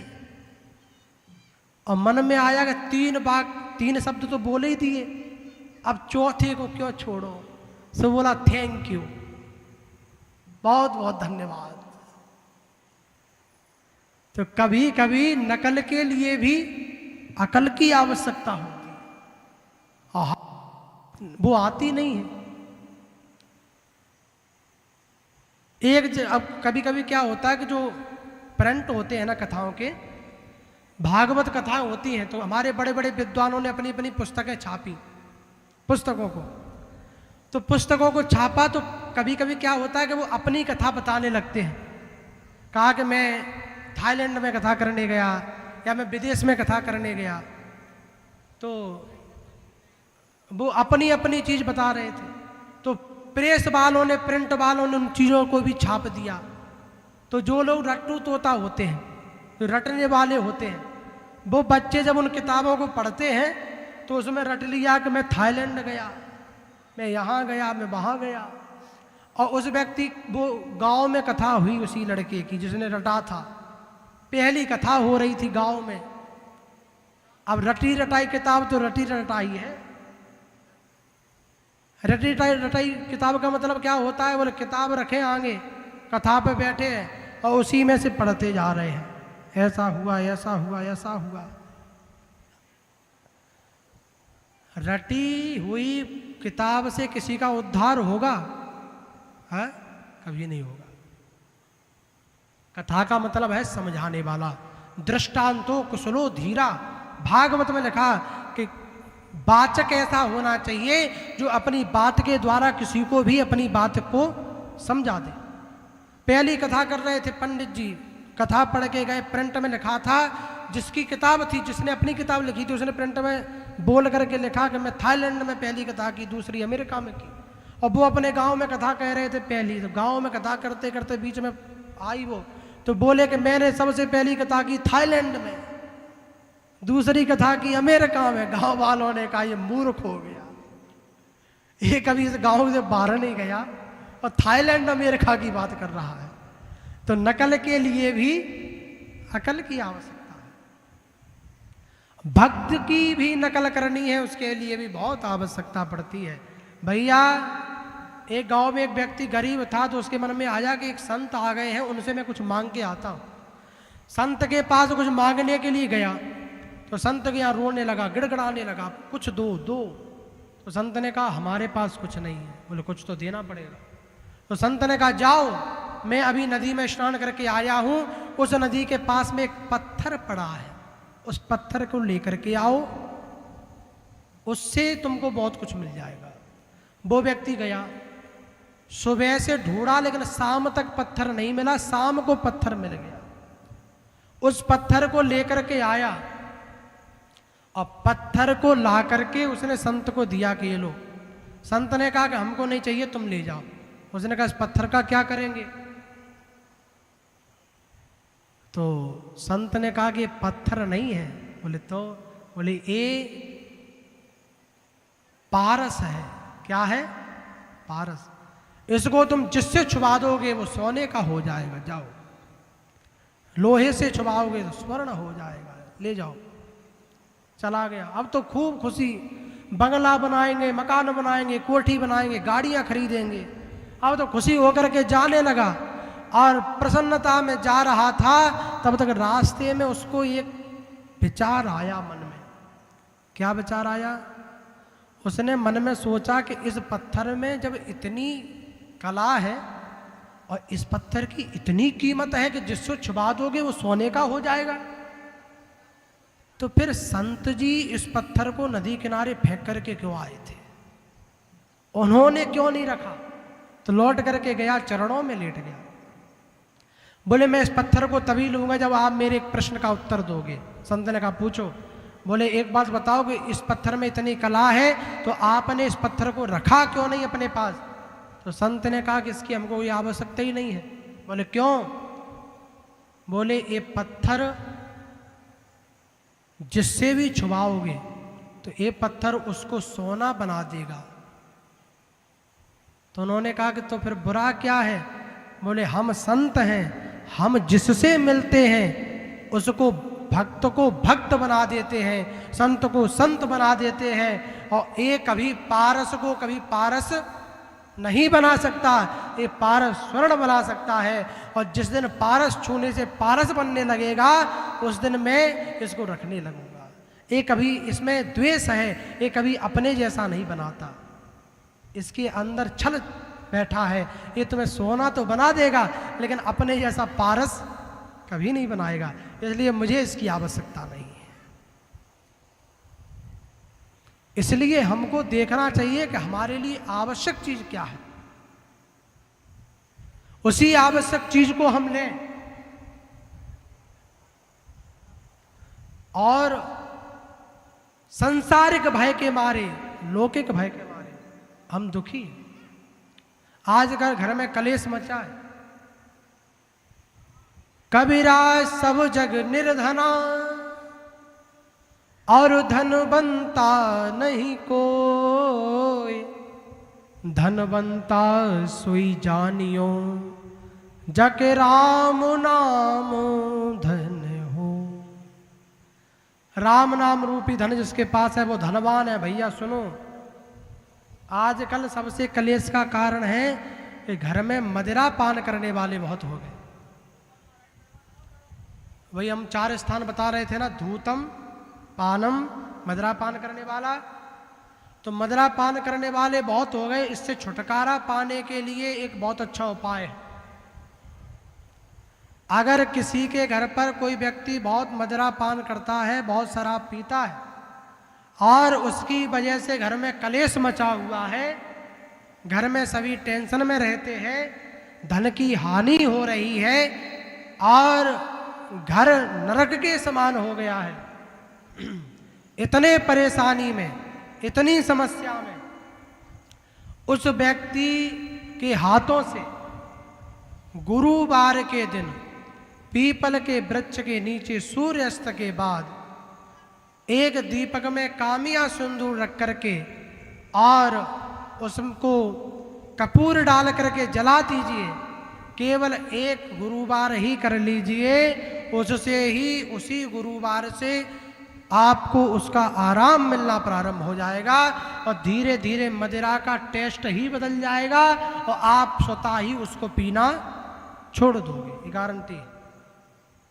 नहीं छूट रही हो तो उसको करो, अपने आप छूट जाएगी।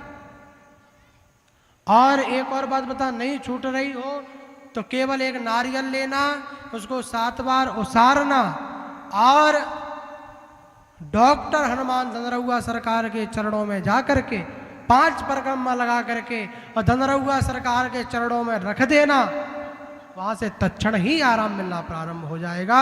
ये कृपा हमारे धनरहुआ सरकार डॉक्टर हनुमान जी महाराज करते हैं।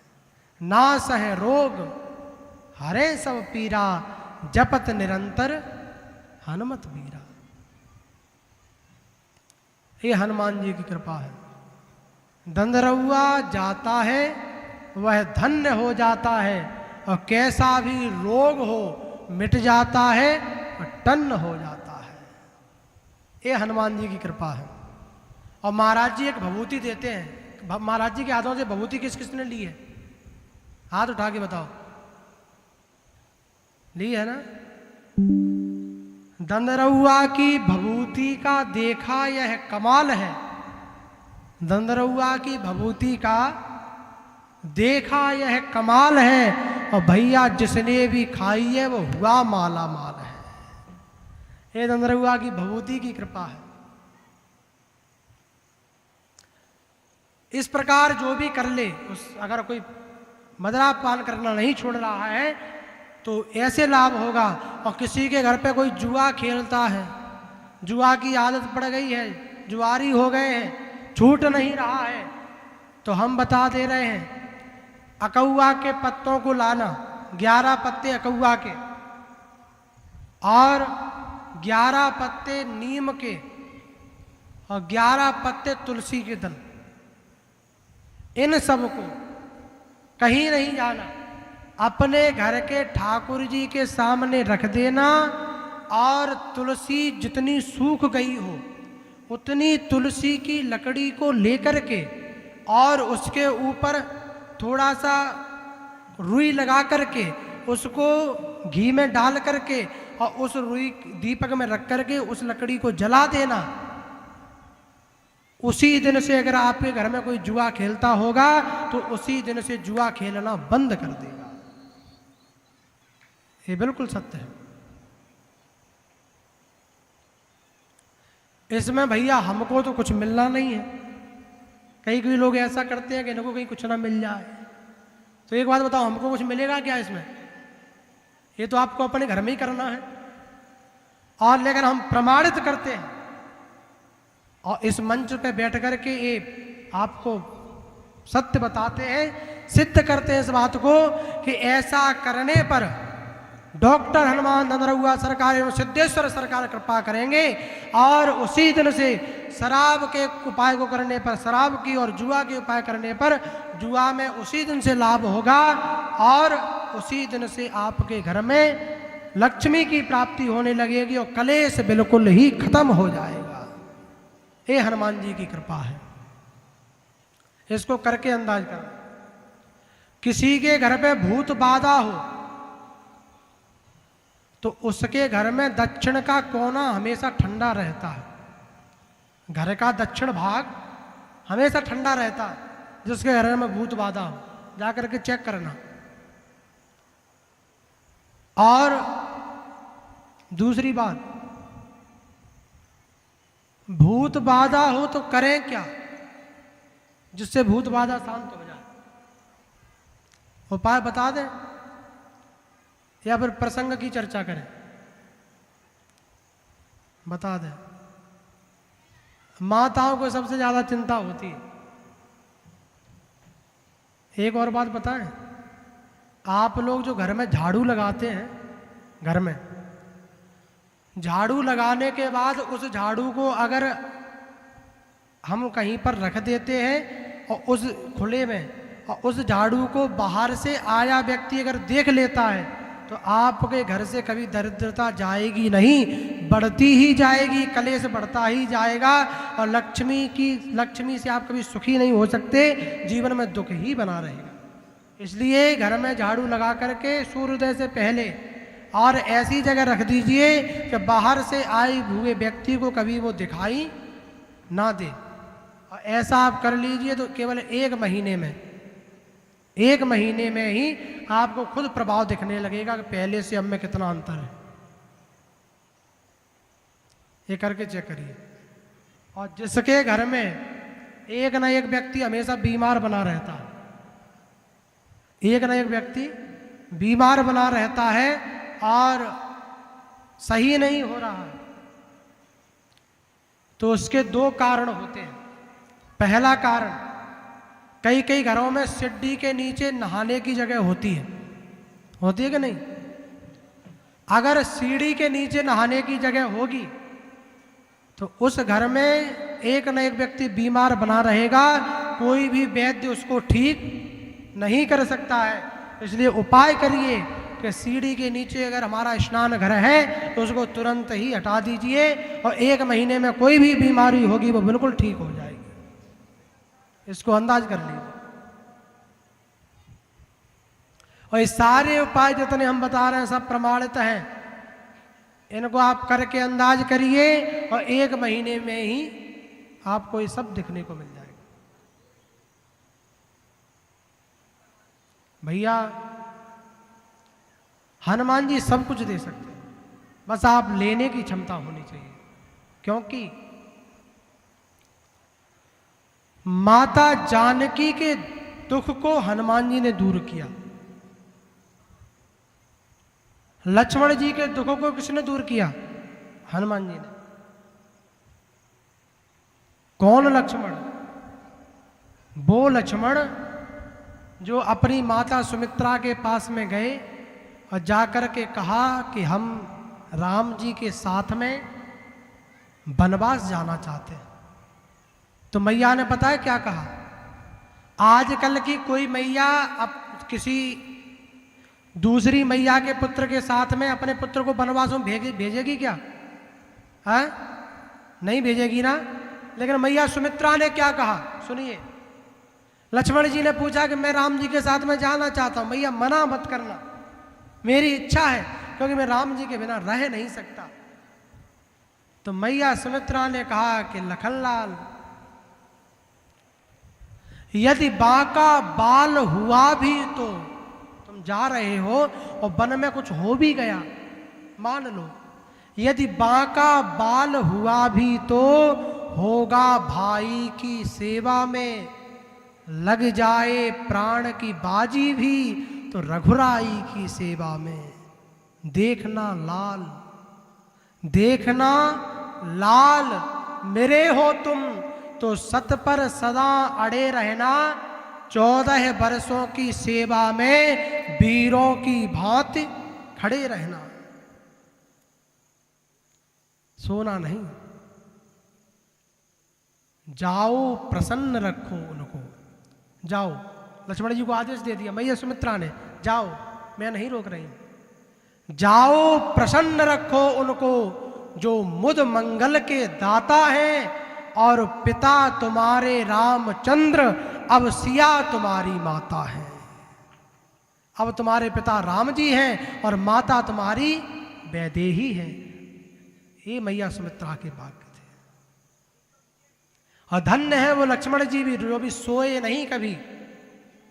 कुटिया जब राम जी ने पर्ण कुटी बनाई तो पर्णकुटी के बाहर धनुष लिए बाण चढ़ाए बैठे। तो किसी ने देखा कि अर्धरात्रि हो गई है, ये कौन है जो जाग रहा है। तो किसी ने कहा कि जाग रहा यह कौन धनुर्धर, जाग रहा यह कौन धनुर्धर, जबकि भुवन भर सोता है। प्रणता कुसुमा युद्ध योगी सा, बना व्यक्तिगत होता है किस व्रत में है। इसका ऐसा कौन सा व्रत है जिसको लेकर के बैठा है, किस व्रत में है वीर व्रती, यह निद्रा का यूं त्याग किए। अरे भैया, राज्य योग के भोग विपिन में बैठा है ये विराग लिए। ये तो राजा बनने के लायक है, ये धनुष बाण लिए और बलगल वस्त्र पहन करके जटाजूट बना करके ये क्यों बैठा है।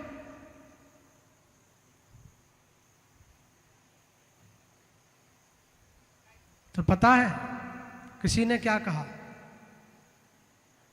उसने कहा कि इसमें ऐसी कौन सी लक्ष्मी है जिस कुटिया की रक्षा में, कुटिया बनी है उसकी रक्षा में व्यक्ति धनुष बाण लिए रात्रि भर जाग रहा है। बना हुआ है प्रहरी जिसका, बना हुआ है प्रहरी जिसका, इस कुटीर में क्या धन है, जिसकी रक्षा में रत इसका तन है मन है जीवन है।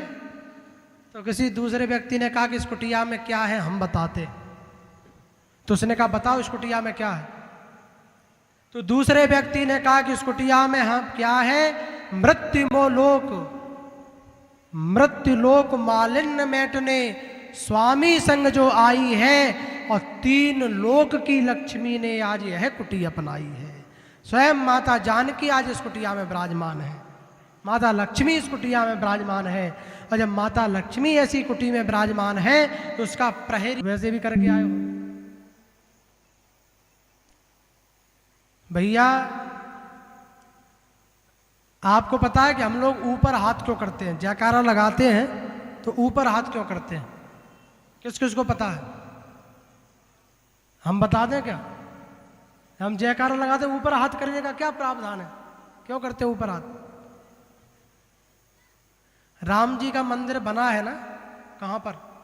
अयोध्या जी में, कनक भवन, कनक भवन सब सरकार जब राम जी को शयन कराते हैं, सुलाते हैं, तो एक बात रोज बोलते हैं, रोज वहाँ के लोग जब सुलाते हैं तो वो बात बोल करके ही सुलाते हैं, वो छंद बोल करके ही फिर राम जी को शयन कराते हैं।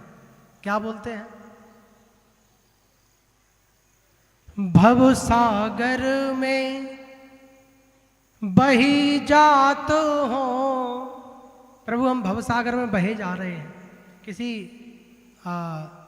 भक्त ने, उनकी बहुत ही करीब भक्त थी, उन्होंने इसको लिखा कि भव सागर में बही जात हो, अब तो नाथ गहो बैया। इसलिए हाथ उठाते हैं कि प्रभु इस भवसागर में बहे जा रहे हैं, अब तो पकड़ लो, अब तो इन हाथों को स्वीकार कर लो, आपके लिए कितनी देर से उठाएं, अब तो इनको पकड़ लो। भवसागर में बही जात हो, अब तो नाथ गहो बैया, मोरी छोड़ो न बैया। राम जी से केवल एक ही बात कहनी है कि प्रभु छोड़ना मत कभी, मोरी छोड़ो न बैया, अवध सैया, मोरी छोड़ो न बैया। और हमने कुछ पुण्य नहीं किया इस दुनिया में। ब्राह्मण भोजन कबहु न कीनो, हमने कभी ब्राह्मणों को भोजन नहीं करा पाए, हम तो इतने पापी हैं। ब्राह्मण भोजन कबहु न कीनो, संतन दान, संतन दान दियो नैया। हमने कभी संतों को दान भी नहीं दे पाए, लेकिन अब आप अपना लेना प्रभु। संतन दान दियो नैया मुरी छोड़ो न भैया, सिया के सैया मुरी छोड़ो न भैया, अवध सैया मुरी छोड़ो न भैया। हम तो वैसे भवसागर में बह रहे हैं, प्रभु आप अगर कृपा कर दोगे तो इस भवसागर से पार हो जाएंगे। भवसागर चह पार जो पावा, तो राम कथा ता कहूं दृढ़ नावा। जो भवसागर से पार होना चाहता है उसके लिए राम कथा दृढ़ नाव, और नहीं तो बिना भवसागर वालों के लिए तो प्रभु कृपा है कि नहीं। आजकल की तो ऐसी विडंबना है, आजकल की तो कुछ पूछो ही मत महाराज। पैसा बिन बाप कहे बेटा ही कपूत भयो। बिना पैसे के बाप क्या कहता है कि बेटा कैसा है, कपूत। पैसा बिन बाप कहे बेटा ही कपूत भयो, और पैसा बिन भाई कहे बंधु दुखदाई है। पैसा बिन नार कहे निखट्टू के पाले पड़ी, पैसा बिन सास कहे कहाँ को जमाई है। पैसा बिन यार बास, पैसा बिन भगनी पास, और पैसा बिन देव नहीं करते सहाय है। बिना पैसा के देवता सहायता करते हैं क्या है? पैसा बिन देव नहीं करते सहाय है, कहते गरीब दास पैसा तुम राखो पास, क्योंकि पैसा बिन मुर्दे ने लकड़ी नहीं पाई है। और एक बात और बताएं आपको, ध्यान से सुनना। इस संसार में हम लोग अपना समझते हैं बहुत लोगों को, लेकिन वो कहाँ तक हमारे हैं, इस बात को हम आज प्रमाणित करते हैं। कौन तुम्हारा कहाँ तक साथ देगा वो आप बिल्कुल समझ लीजिए। भव जल बिंदु है, बिंदु जी महाराज कहते हैं, जल बिंदु पान तक अर्धांगिनी बढ़ेगी तो केवल मकान तक। आपकी पत्नी जब आपका निधन हो जाएगा तो पत्नी कहाँ तक चलेगी, कहाँ तक? अर्धांगिनी बढ़ेगी तो केवल मकान तक, दहरी तक जा सकती है। दहरी के आगे अर्धांगिनी जाएगी, पत्नी जाएगी क्या? नहीं जाती ना। अर्धांगिनी बढ़ेगी तो केवल मकान तक, संसार के हेती रिश्तेदार जाएंगे शमशान तक। ये कहाँ तक जाएंगे, कहाँ तक जाते हैं? मित्र हैं और हमारे रिश्तेदार हैं, घर के लोग हैं, मोहल्ले वाले, कहाँ तक जाएंगे? जाएंगे शमशान तक। और बेटा भी हक निभाएगा तो केवल अग्नि दान तक। बेटा भी कहाँ तक हक निभा सकता है? बेटा भी हक निभाएगा तो केवल अग्नि दान तक। आहा, राजेश रामायणी जी कहते हैं कि इससे तो आगे,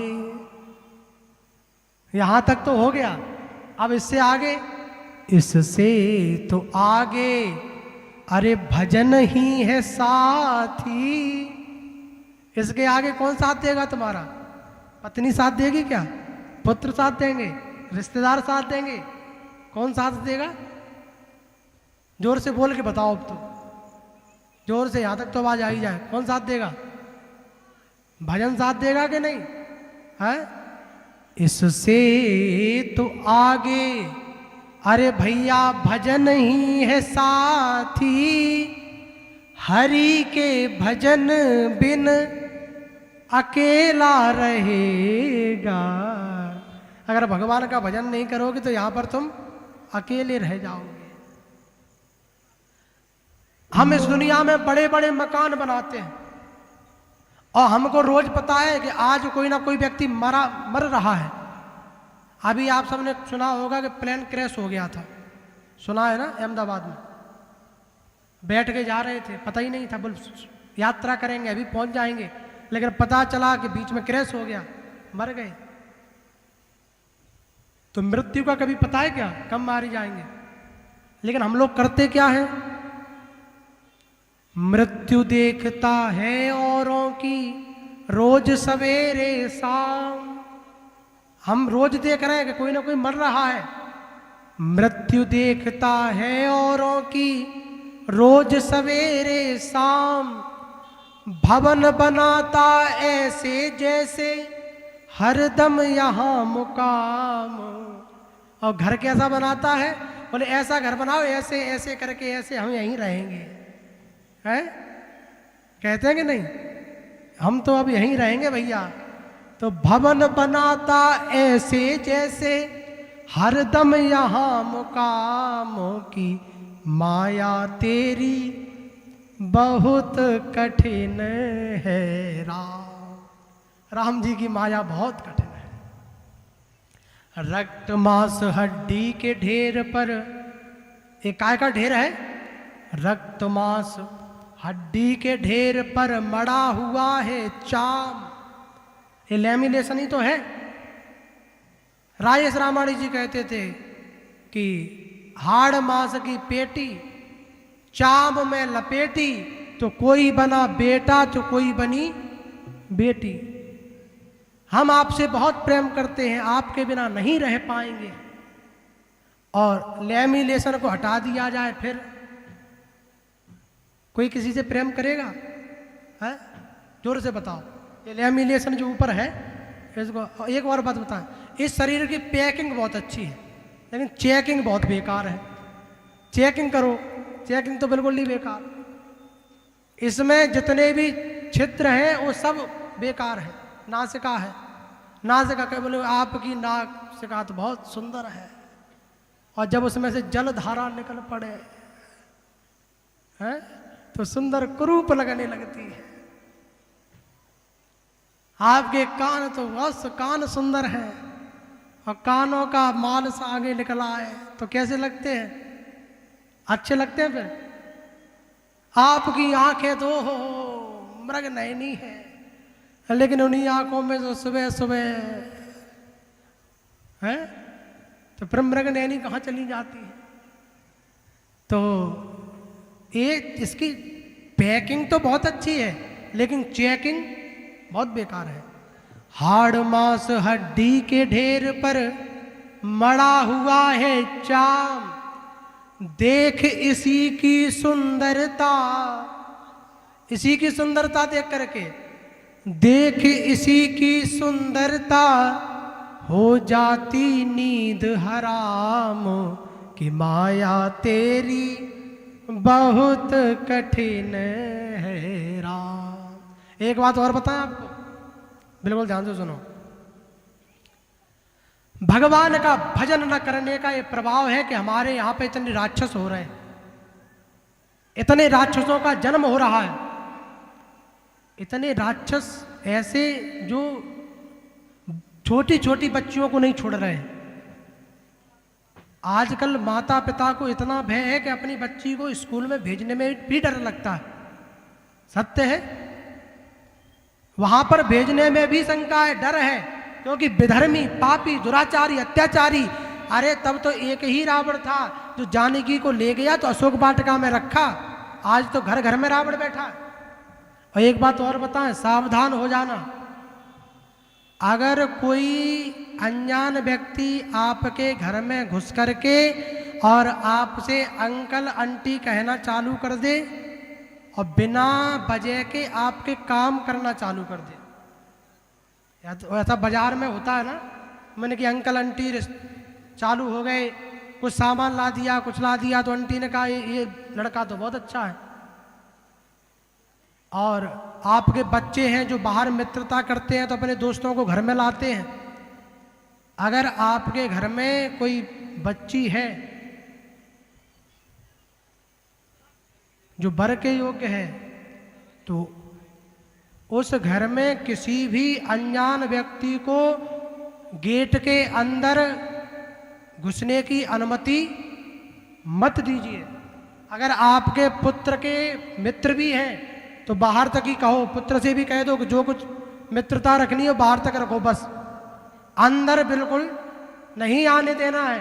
क्योंकि 90% जितने केस आज तक हुए उतने केवल केस कोई लड़की भाग गई, कोई भगा ले गया, और जब उसके मूल तत्व पर पहुंचे, कई लोग हमारे पास में आए, जब उसकी मेन बात पता चली तो केवल एक ही बात पता चली कि वो लड़का बहुत अच्छा था, घर पे आता जाता था, हमको थोड़ी पता था कि महाराज ऐसा निकलेगा।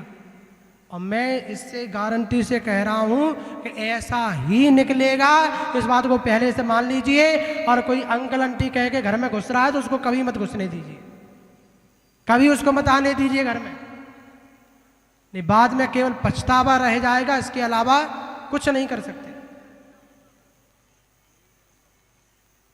अगर सावधानी रखनी है तो बहुत सावधानी रखनी पड़ेगी, बहुत सावधानी बरतने की आज आवश्यकता है। और भैया हम कई बार तो ऐसा होता है कि कोई व्यक्ति, 4 आदमी आपस में बात कर रहे हो और भले ही वो व्यक्ति गलत है लेकिन दूसरों को समझा रहा है कि क्रोध मत करो, क्रोध ठीक नहीं है। दूसरों से कहते हैं कि क्रोध ठीक नहीं होता और खुद क्रोधित होते हैं तो सब कुछ शुद्ध भूल जाती है। सत्य है क्या? सत्य है। होता क्रोधित स्वयं तो होती बाणी बिना लगाम, कि माया तेरी बहुत कठिन है राम, कि माया तेरी बहुत कठिन है राम। राजेश्वर प्रभु तुम मायापति, मायापति है नाम। राजेश रामायणी जी कह रहे हैं, मायापति भगवान, मैं जानता हूं कि आपकी माया है। राजेश्वर प्रभु तुम मायापति और मायापति है नाम, नाथ निवेरो अपनी माया। राजेश जी कह रहे हैं कि प्रभु अपनी माया को अब निवेर लीजिए, खींच लीजिए।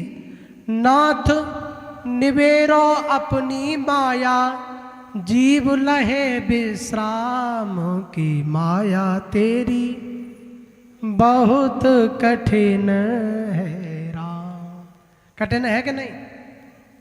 लेकिन आप लोग हमारी बात मानोगे नहीं, हमको पता है। घर पे जाके बोले महाराज जी का तो काम ही प्रवचन सुनाने का है? सत्य है कि नहीं? जो चीज मानने की है, जो आपको लगे कि वास्तव में अच्छी है, उसको मान लीजिए। ग्वालियर में अभी केस आया जिसमें 2500 लोगों के करीब धर्म परिवर्तन हुआ। ये धर्म परिवर्तन हमारी तुम्हारी गलती से हुआ है, सरकार की गलती से नहीं हुआ। इस दुनिया में सब काम सरकार नहीं करेगी, खुद को भी करना पड़ेगा। इस देश के प्रत्येक व्यक्ति को काम करना पड़ेगा। और इस देश ने देखा कि अगर आज तो ये स्थिति हुई कि मारा भी गया, किसी को मारा भी गया तो केवल धर्म पूछ करके मारा गया। धर्म पूछ पूछ करके मारा कि तुम्हारा क्या धर्म है, और जिसने कहा कि हम हिंदू हैं तो उसको गोली मार दी गई। पहलगांव में हुआ कि नहीं? अब बताइए कि उनको तो धर्म पूछा गया, उनको पूछा गया, और जिसके दिखने से ही समझ में आ जाए कि इनका धर्म क्या है? तिलक लगाए हैं, शिखा बंधन है, मुखमंडल पे तेज है, वैसे ही पता चल जाएगा कि इनका धर्म क्या है। उनसे तो पूछा भी गया, हम जैसों से तो पूछा भी नहीं जाएगा कि तुम्हारा धर्म क्या है। दूर से ही है, कौन सी वो होती, एक ही हम लगा करके दूर से ही जय सिया राम। ये हंसने की बात नहीं है, बहुत समझने की बात है। इतने विधर्मी, इतने पापी, इतने दुराचारी क्यों हो रहे हैं? क्योंकि हमारा देश ही कहीं ना कहीं पनाह दे रहा है। स्वधर्मेन धर्म श्रेया परधर्मो भयावह। अपने धर्म को छोड़ करके कभी दूसरे धर्म में मत जाना। और मैं आज की युवा पीढ़ी से भी कहता हूं, आज की बच्चियों से कहता हूं कि अगर तुम्हें किसी दूसरे धर्म वालों से प्रेम हो रहा है तो वो तुम्हारे पास तिलक लगा करके आ रहा है, वो तुम्हारे पास कलावा बांध करके आ रहा है, तो तुमको लग रहा है ये बहुत अच्छा है।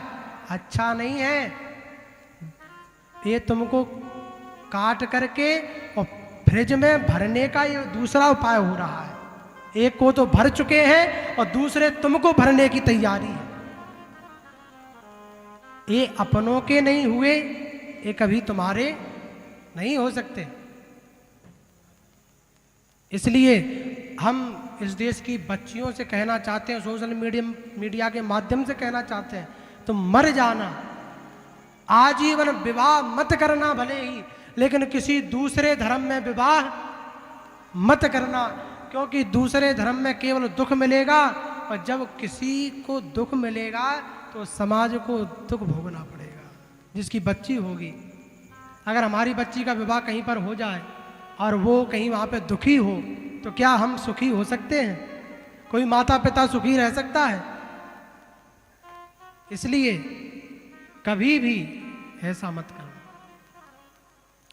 माता पिता जहां पर कराए वहां पर करना, क्योंकि ऐसे दुनिया में केवल माता पिता है। ये दुनिया तुम्हारा अहित कर सकती है, दुनिया तुम्हारा बुरा कर सकती है, यह दुनिया तुम्हारे बारे में बुरा सोच सकती है।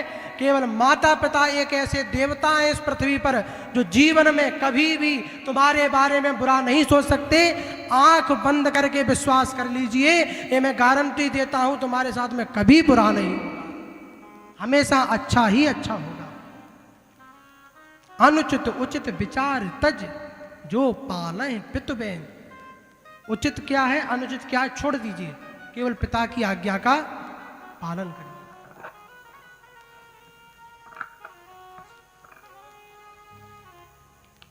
लेकिन आजकल तो हम पिता माता ही से कहते हैं कि तुमने हमारे लिए क्या किया, जीवन में क्या किया है? माता पिता ने जितना किया उतना तो संसार में कोई नहीं कर सकता। कैसे कैसे तुम अपने आप को दुखी जीवन में रखा, लेकिन अपनी संतानों को कभी दुखी नहीं होने दिया। और एक माता 4 पुत्रों को पालती है कि नहीं? लेकिन 4 पुत्र एक माता को नहीं पाल पाते। एक कटु सत्य है।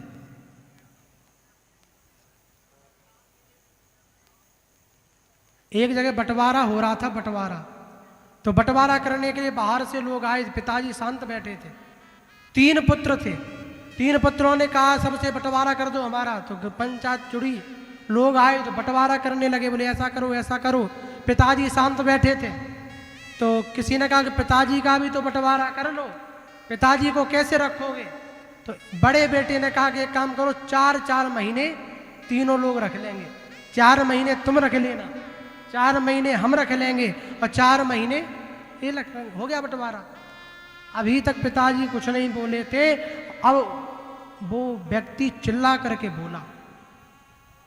उसने कहा पंचायत अभी पूरी नहीं हुई है और इस पंचायत का अंतिम फैसला मैं करता हूं।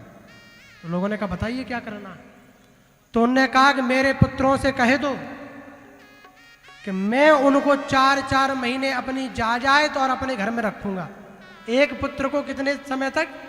4 महीने तक, और 8 महीने की अपनी व्यवस्था वो बाहर करे। 4 महीने के लिए एक पुत्र आ जाए, फिर दूसरा चला जाए, 4 महीने के लिए दूसरा आ जाए। एक पुत्र को मैं अपने घर और जायदाद में कितने समय के लिए रखूंगा? 4 महीने के लिए। और जब पुत्र इस प्रकार नहीं रह सकते तो पिता 4 महीने कैसे रह सकता है? इसलिए हम कहते हैं कि भैया भजन करना है तो कब करना? भजन कब करना चाहिए पता है? हाथ उठा के बताओ किसको किसको पता है कब करना चाहिए? बताओ है? भजन कर मस्त जवानी में, बुढ़ापा किसने देखा है? कब करना चाहिए? हो जाए क्या? भैया इसी समय कहीं भी चले जाओ, सब कुछ समझ में आता है, बुढ़ापे में कुछ नहीं दिखता। इसलिए इस समय भजन करो बहुत अच्छे से। भजन कर मस्त जवानी में, बुढ़ापा किसने देखा है। भजन करो मस्त जवानी में, बुढ़ापा किसने देखा है। भजन कर मस्त जवानी में, बुढ़ापा किसने देखा है। भजन करो मस्त जवानी में, बुढ़ापा किसने देखा है। बुढ़ापा किसने देखा है, बुढ़ापा किसने देखा है। बुढ़ापा किसने देखा है, बुढ़ापा किसने देखा है। भजन करो मस्त जवानी में, बुढ़ापा किसने देखा है। भजन करो मस्त जवानी में, बुढ़े कान से बहरे हो जाओगे, कान से बहरे हो जाओगे। भजन तुम सुन नहीं पाओगे, भजन तुम सुन नहीं पाओगे। भजन तुम सुन नहीं पाओगे। भजन तुम सुन नहीं पाओगे।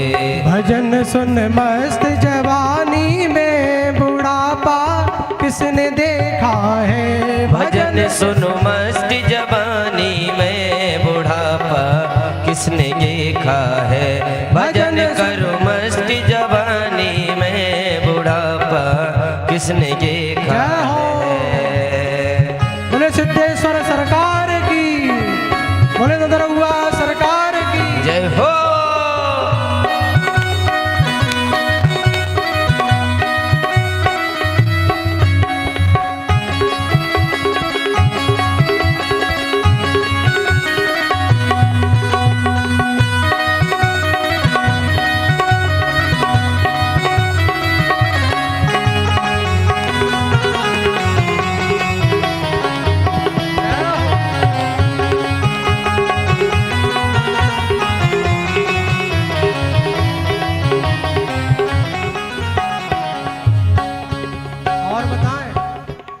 भजन का एक और स्वरूप है क्या। हमारे गोस्वामी जी कहते थे कि बांके बिहारी के दर्शन करने गए बुढ़ापे में। कहाँ गए? अब बांके बिहारी बैठते कहाँ पे? बोले अंदर। अंदर ही तो बैठते हैं गर्भगृह में। अंदर बैठे हैं, अंधेरा और वैसे भी काले। इधर तो एक तो अंधेरा, इधर काले हैं। अब बुढ़ापे में गए तो दूर से देखा तो नाती ने कहा कि दिखे, तो बाबा देख रहा है, अभी तक तो नहीं दिखे। कहाँ है? नाती ने कहा दिख नहीं रहा, ये पीली पोशाक पहने। और पीली पीली पोशाक तो दिख रही है। नाती ने कहा दारी के जब मैं जवानी में आ गया तो तू कहा नहीं आओ जवानी में यहाँ पे, तो बागे बारी कब दिखेंगे? जब जवानी में जाओगे, बुढ़ापे में तो दिखेगा ही नहीं।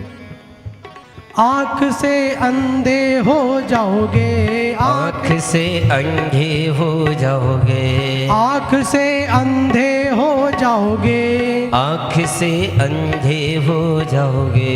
दरस तुम कर नहीं पाओगे, दरस तुम कर नहीं पाओगे। दरस तुम कर नहीं पाओगे, दरस तुम कर नहीं पाओगे। दरस कर मस्त जवानी में, बुढ़ापा किसने देखा है। दरस कर मस्त जवानी में, बुढ़ापा किसने देखा है। भजन करो मस्त जवानी में, बुढ़ापा किसने देखा है।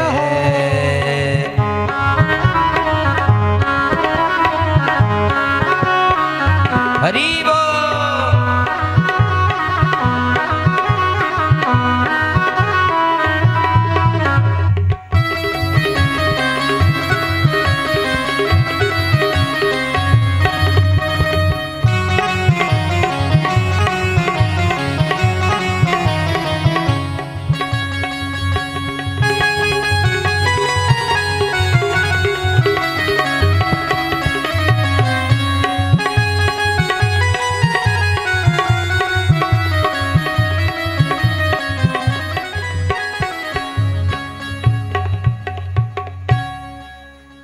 बोले बांके बिहारी लाल की। जय। इसलिए भजन कब करना है? जवानी में। जवानी में तो भजन होता ही नहीं। जवानी में तो वे अपने कार्यों में बिजी है। बोले महाराज पहले दुकान मकान संभाल ले तब करेंगे। दुकान मकान हो गया, बोले महाराज बेटे का विवाह हो जाए तब करेंगे। बेटे का हो गया, बोले महाराज नाती का तो मोह देख लन दो है। नाती एक तो बाबा जी हमको मिले, हम यही कथा कह रहे थे समथर में कथा कहने आए संकट मोचन हनुमान मंदिर पर। तो वहाँ एक दादाजी आ गए। दादाजी ने कहा कि महाराज वनवास कब जाना चाहिए? तो हमने कहा वनवास, हमने कहा रामचरितमानस में तो लिखा है कि चौथा पन आ जाए तो अपने आज वनवास में चले जाना चाहिए। क्योंकि द्वितीय अवस्था, कौन सी अवस्था? द्वितीय। मान ले द्वितीय पहर, जैसे कि 50 वर्ष तक तो ठीक, लेकिन 50 के बाद तो उम्र ही कहने लगती है कि जाओ इन क्या वन बा वन त्रे पन, अब तक तो चले जाओ 54, लेकिन नहीं जा रहे। जबकि ऊपर कह रही है वन में जाओ, इन क्या वन जाओ, लेकिन नहीं। तो हमने कहा तो कब जाना चाहिए? तो बोले महाराज तुमको कुछ नहीं पता, तुमको आता जाता तो कुछ नहीं है, तुमको पता नहीं किसने गद्दी पे बैठा दिया, तुमको कुछ नहीं पता, हम बताते हैं। तो हमने कहा तुम बता दो। हमसे बोले रामचरितमानस में लिखा है कि चौथे पन। कौन से पन? चौथे पन। हमने कहा चौथे पन? बोले महाराज गोस्वामी जी पागल नहीं है, समझा के गए हैं। एक पनैया में नहीं, 2 में नहीं, 3 में नहीं, चौथी पड़ जाए फिर निकल जाओ। 4 पनही तक डटे रहो। जब तक बच्चों की 4 नहीं पड़े तब तक नहीं निकलना। तो चौथे पन जाओ, चौथे पन। हमने कहा वो चौथे पन नहीं है, वो यही 51 है, इसी में चले जाओ, और इसमें नहीं जाओगे तो पढ़नी ही है। भैया एक बात बताएं, जीवन में सुख दुख तो लगा रहता है, आना जाना भी लगा रहता है। सुख पाता रहा जो सदा जग में, उसे आखिर में दुख पाना पड़ा। पछताया नहीं जो कभी भी कहीं, उसे अंत समय पछताना पड़ा। कोई फूल न बाग में ऐसा खिला, जिसे खिलकर ना मुरझाना पड़ा। विधि का यह अटल विधान रहा कि जिसे आना पड़ा उसे जाना पड़ा। आया है सो जाएगा राजा रंक फकीर, कोई सिंहासन चढ़ चला तो को बंधे जात जंजीर। जमाने का दस्तूर है प्यारे, तुम्हें जाना पड़ेगा। नियम है बनाया हरि ने, वह तो निभाना पड़ेगा। लेकिन नियम क्या है? नियम है, नियम पता है क्या है? जब आपको जाना पड़ेगा उस समय का हम एक नियम बताते हैं कि धर्मी सिंहासन चढ़े। जो धर्मी लोग होते हैं भैया, वो सिंहासन पर चढ़ के जाते हैं। किस पर चढ़ के? सिंहासन पे। धर्मी सिंहासन चढ़े, अधर्मी डंडे खाए। और अधर्मी के साथ में क्या होता है? धर्मी सिंहासन चढ़े, अधर्मी डंडे खाए। तो सिंहासन पर जाना है कि डंडे खाने हैं? हाथ उठा के बताओ कि डंडे किस किस को खाने हैं? वही अम्मा उठा रही है।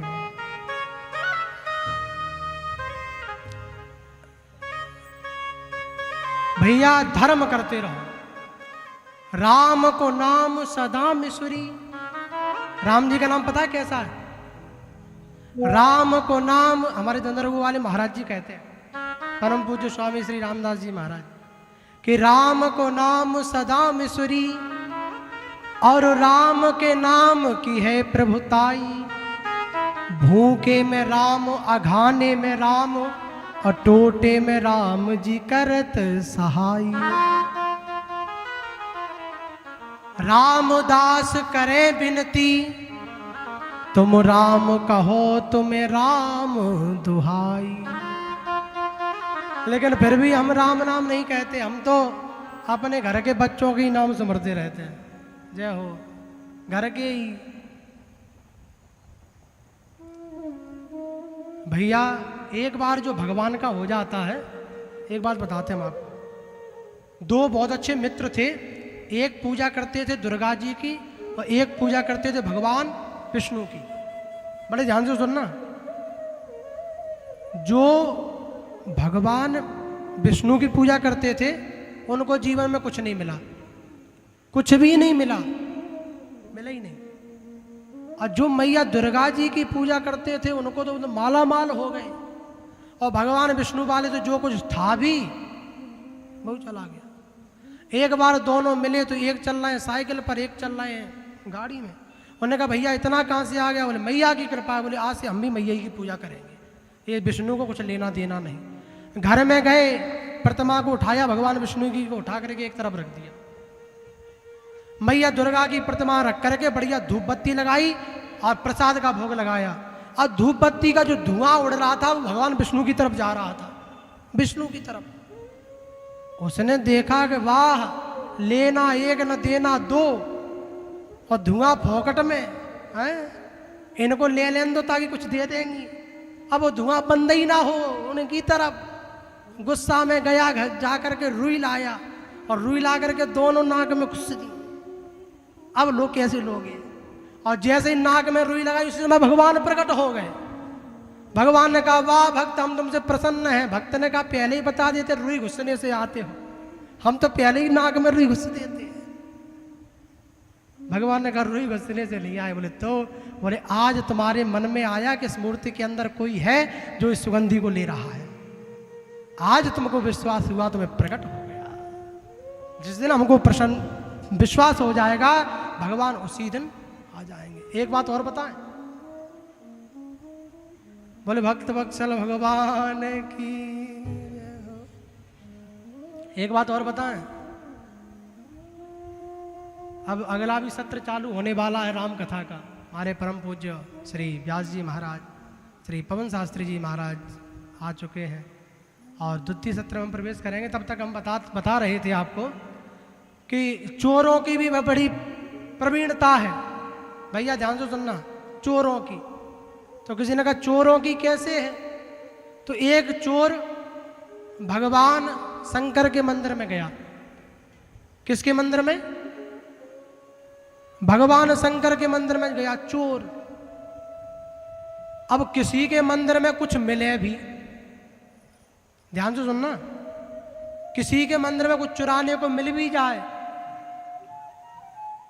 लेकिन भगवान शंकर के मंदिर में चुराने के लिए क्या मिलेगा? कुछ नहीं है। भगवान शंकर के मंदिर में कुछ चुराने के लिए मिल सकता है क्या? कुछ नहीं मिला। चोर अंदर गया और उसने अंदर जाकर के देखा तो कुछ है ही नहीं। उसने कहा तो बोनी खराब हो गई। चोर ने सोचा शंकर जी के मंदिर में कुछ नहीं मिला। तब तक उसकी निगाह पड़ गई कहां पर? शंकर जी के मंदिर में ऊपर बजाने वाला घंटा लटका था। उसने कहा ये बिक तो जाएगा। चोर तो चोर, बोले इसी को बेच देंगे। और वो चोर ने कहा कि जिसको उतारा जाए वो उतारे कैसे? तो टेबल ढूंढने गया। अब टेबल ना मिले, टेबल नहीं मिली तो वो भक्त जो था वो शंकर जी के ऊपर चढ़ गया, शिवलिंग पर। और शिवलिंग पर चढ़ करके उसने उस घंटे को उतार लिया। उतार करके जैसे ही नीचे उतारा तो भगवान शंकर प्रकट हो गए। वाह, हम तुमसे प्रसन्न हैं। उसने कहा हमसे प्रसन्न? हम तो यहाँ चोरी करने आए थे, हमसे कैसे प्रसन्न हो? भगवान शंकर ने कहा कि आज तक मुझ पे लोगों ने फूल चढ़ाए, पुष्प चढ़ाए, फूल मालाएं चढ़ाई, मिष्ठान चढ़ाए, फल चढ़ाए, मेवा मिष्ठान चढ़ाए, वस्त्रों को चढ़ाया, बेलपत्र चढ़ाया, बहुत सी चीजें चढ़ाई, लेकिन अपने आप को आज तक किसी ने नहीं चढ़ाया। धन्य है ऐसा भक्त जिसने अपने पूरे शरीर को ही चढ़ा दिया,